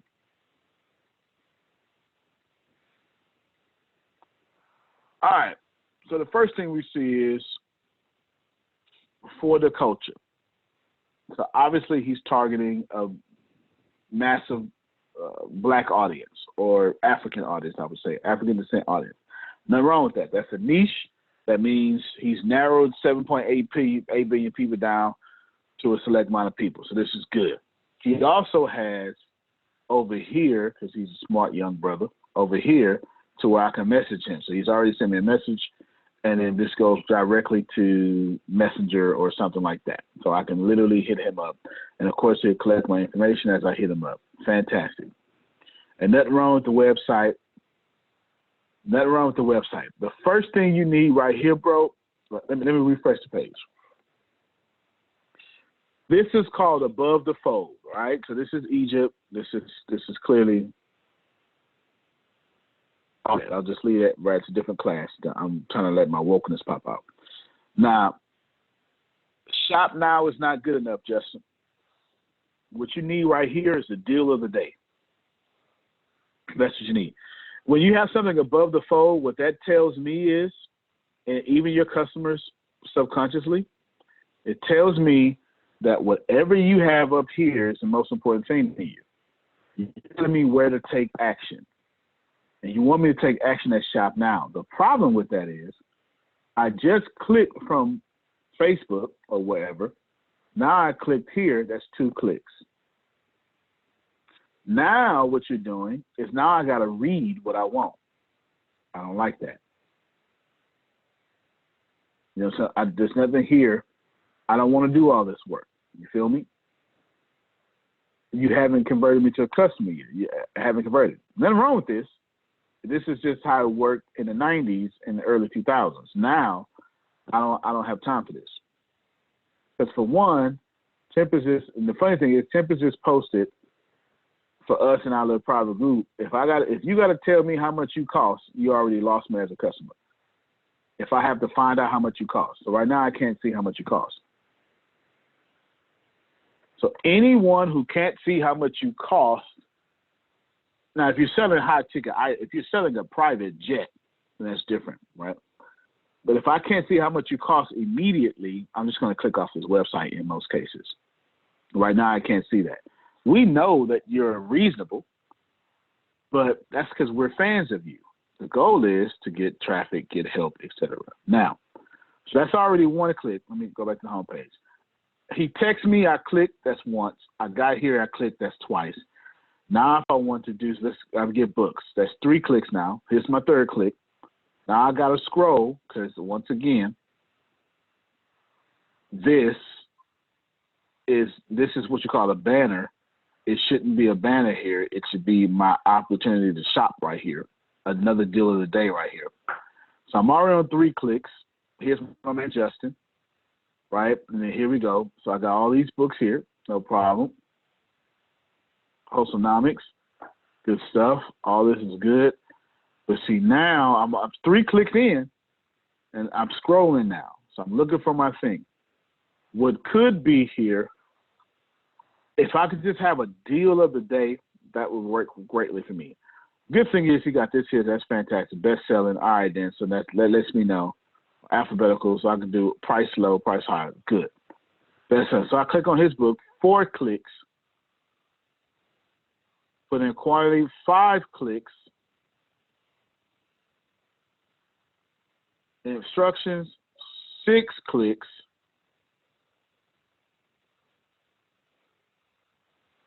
I think it's clear that I shouldn't have to click that much. Right? Let's do it this way.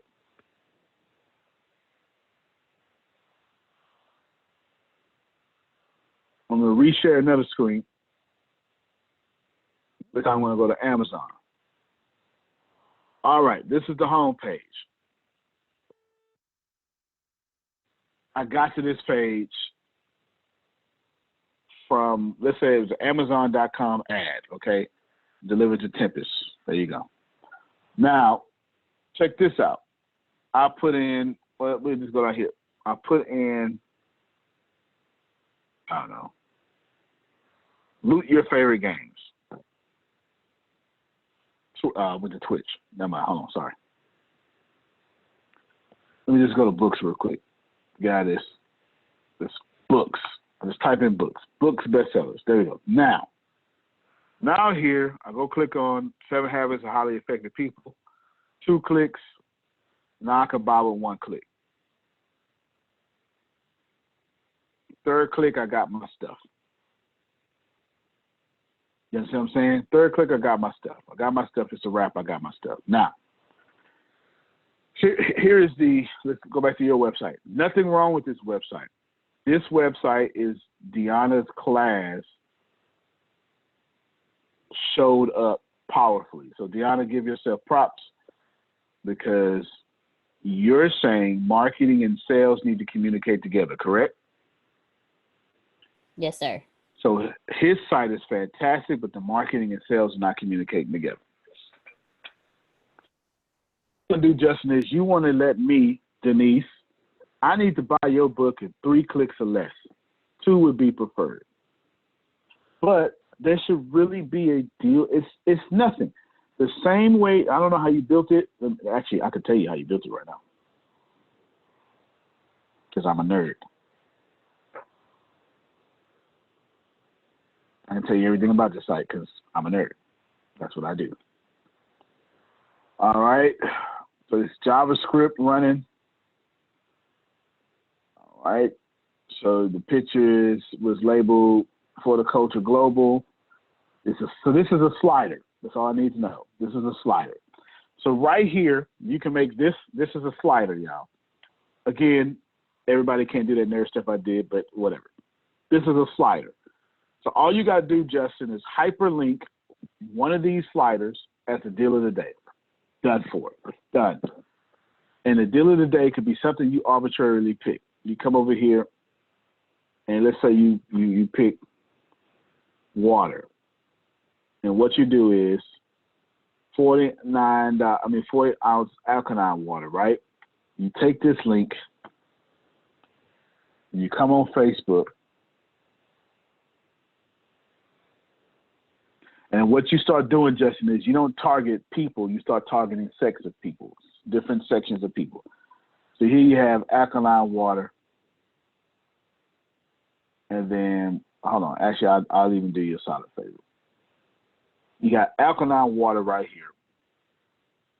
My computer's running slow because I'm sharing it. I'll explain what I'm doing. Instead of you promoting your drop shipping, what you're going to do is you're going to promote specific products, and you're going to target those people who want that product. So what you're going to do is this alkaline water, you're going to target vegans, vegetarian. You're going to put in Dr. Sebi, right? Mr. King of Alkaline. Dr. Sebi.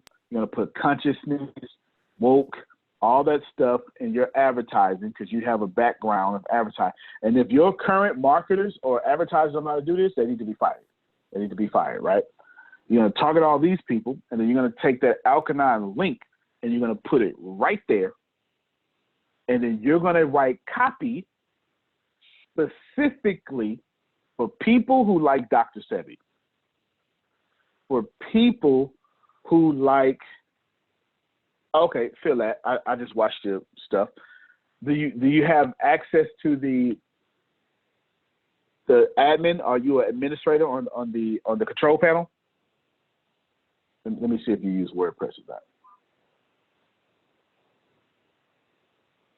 This is fun, y'all. This is what I do. Again, I can pretty much hack all y'all stuff if I want to. Okay, he said not sure. Got you. No worries. Me and Deanna help you out with that. So that's easy. No worries. So we'll hit home. This time, instead of inspect your element, I'll just view page source and tell you where you're at. All right, so again, JavaScript.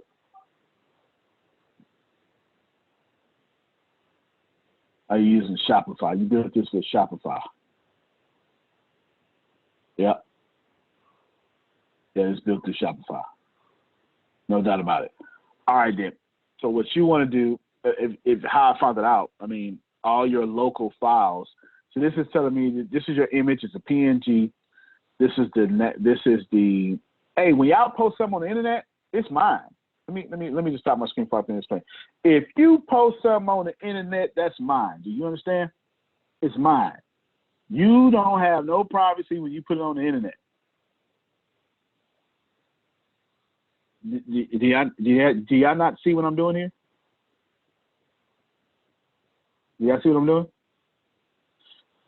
So Denise said, also suggest a tagline. There is for the culture, trap song, smoke shop, other stuff. A tagline will help folks sort that out. That's pretty fair feedback. If you post something on the internet, it's mine. We're in about a couple of minutes. If it's on the internet, it's mine. I'm literally in this man's back office. Like right now, this is the title that's displayed on this page. I could change. Well, I can't change the title, but maybe I could. But now I know it's on Shopify. Well, anyway, let me not teach y'all how to hack. So basically, this is the script that you're using, and this script calls forth. So there is a there is a command for a mount somewhere down here. So what this means, your site loads fast. Someone's using, well, anyway, yeah, that's just for people like me. I won't bore you out too much.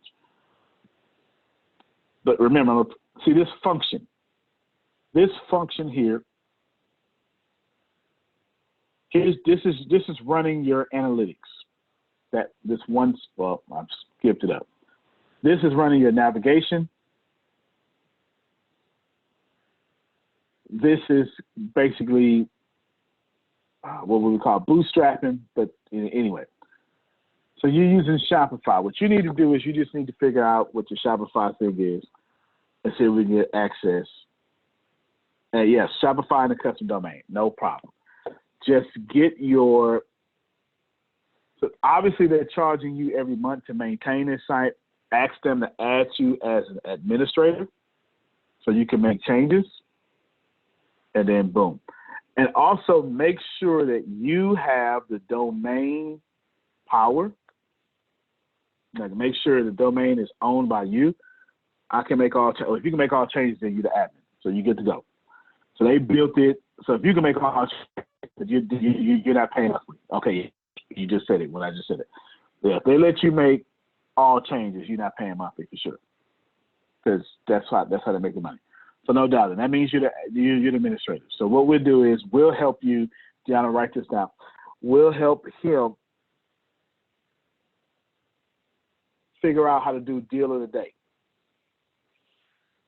And all it is, brother, is what you need to do is take one of those banners. Somewhere in that control panel is going to let you link it. You're going to link that banner to a product, and then every time you put a deal of the day up, that's what you're going to promote, that deal of the day. Don't try to promote your website. Promote a product, just one product. You can switch to one product every day, every hour, whatever, but promote that one product. That one product will have a higher conversion rate than your website. No one cares about your website. They care about what they want. That's a lesson to everybody, especially Denise. She's now selling her, well, she's been selling her book. Her book is now, it's gone. It's out of there. She's ready. So what you do is you sell that one thing, and you sell it to a specific audience, like I've been telling Pam Norris, and then you capitalize off the specificity of that audience. So if you're going to sell me alkaline water, you don't target a fat man. You target a soccer mom. You target someone health conscious. You target someone with cancer, God forbid, but that still is the case, right? You target someone conscious. If someone like my Yuri is investigating chakras, you target that. Because anybody know about the chakras also know about alkaline. And you do that, and you do that, and you do that, and you do that. All right. There's the higher chakras. Oh. Yes. There's the heart chakras, and there's the lower chakras. I spend so much time in the lower chakras, I have a cottage there. I have a cottage in the lower chakras. But there's a guy who's a laughter, does laughter yoga, and he goes, he, that's for the higher chakras. Ha, ha, that's for the middle chakras. And ho, ho, that's for the lower chakras, which means Santa Claus was a dirty old man.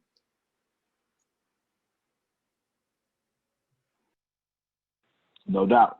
No doubt. I never heard that before, though. I think I know you talking about that master yoga person, though. Carol, you was next and last. No, you just mentioned chakras, so I've just like kind of raised my hand because I teach chakra clearing and the Kundalini. That's right. You do holistic type coaching. You sure do. Yes.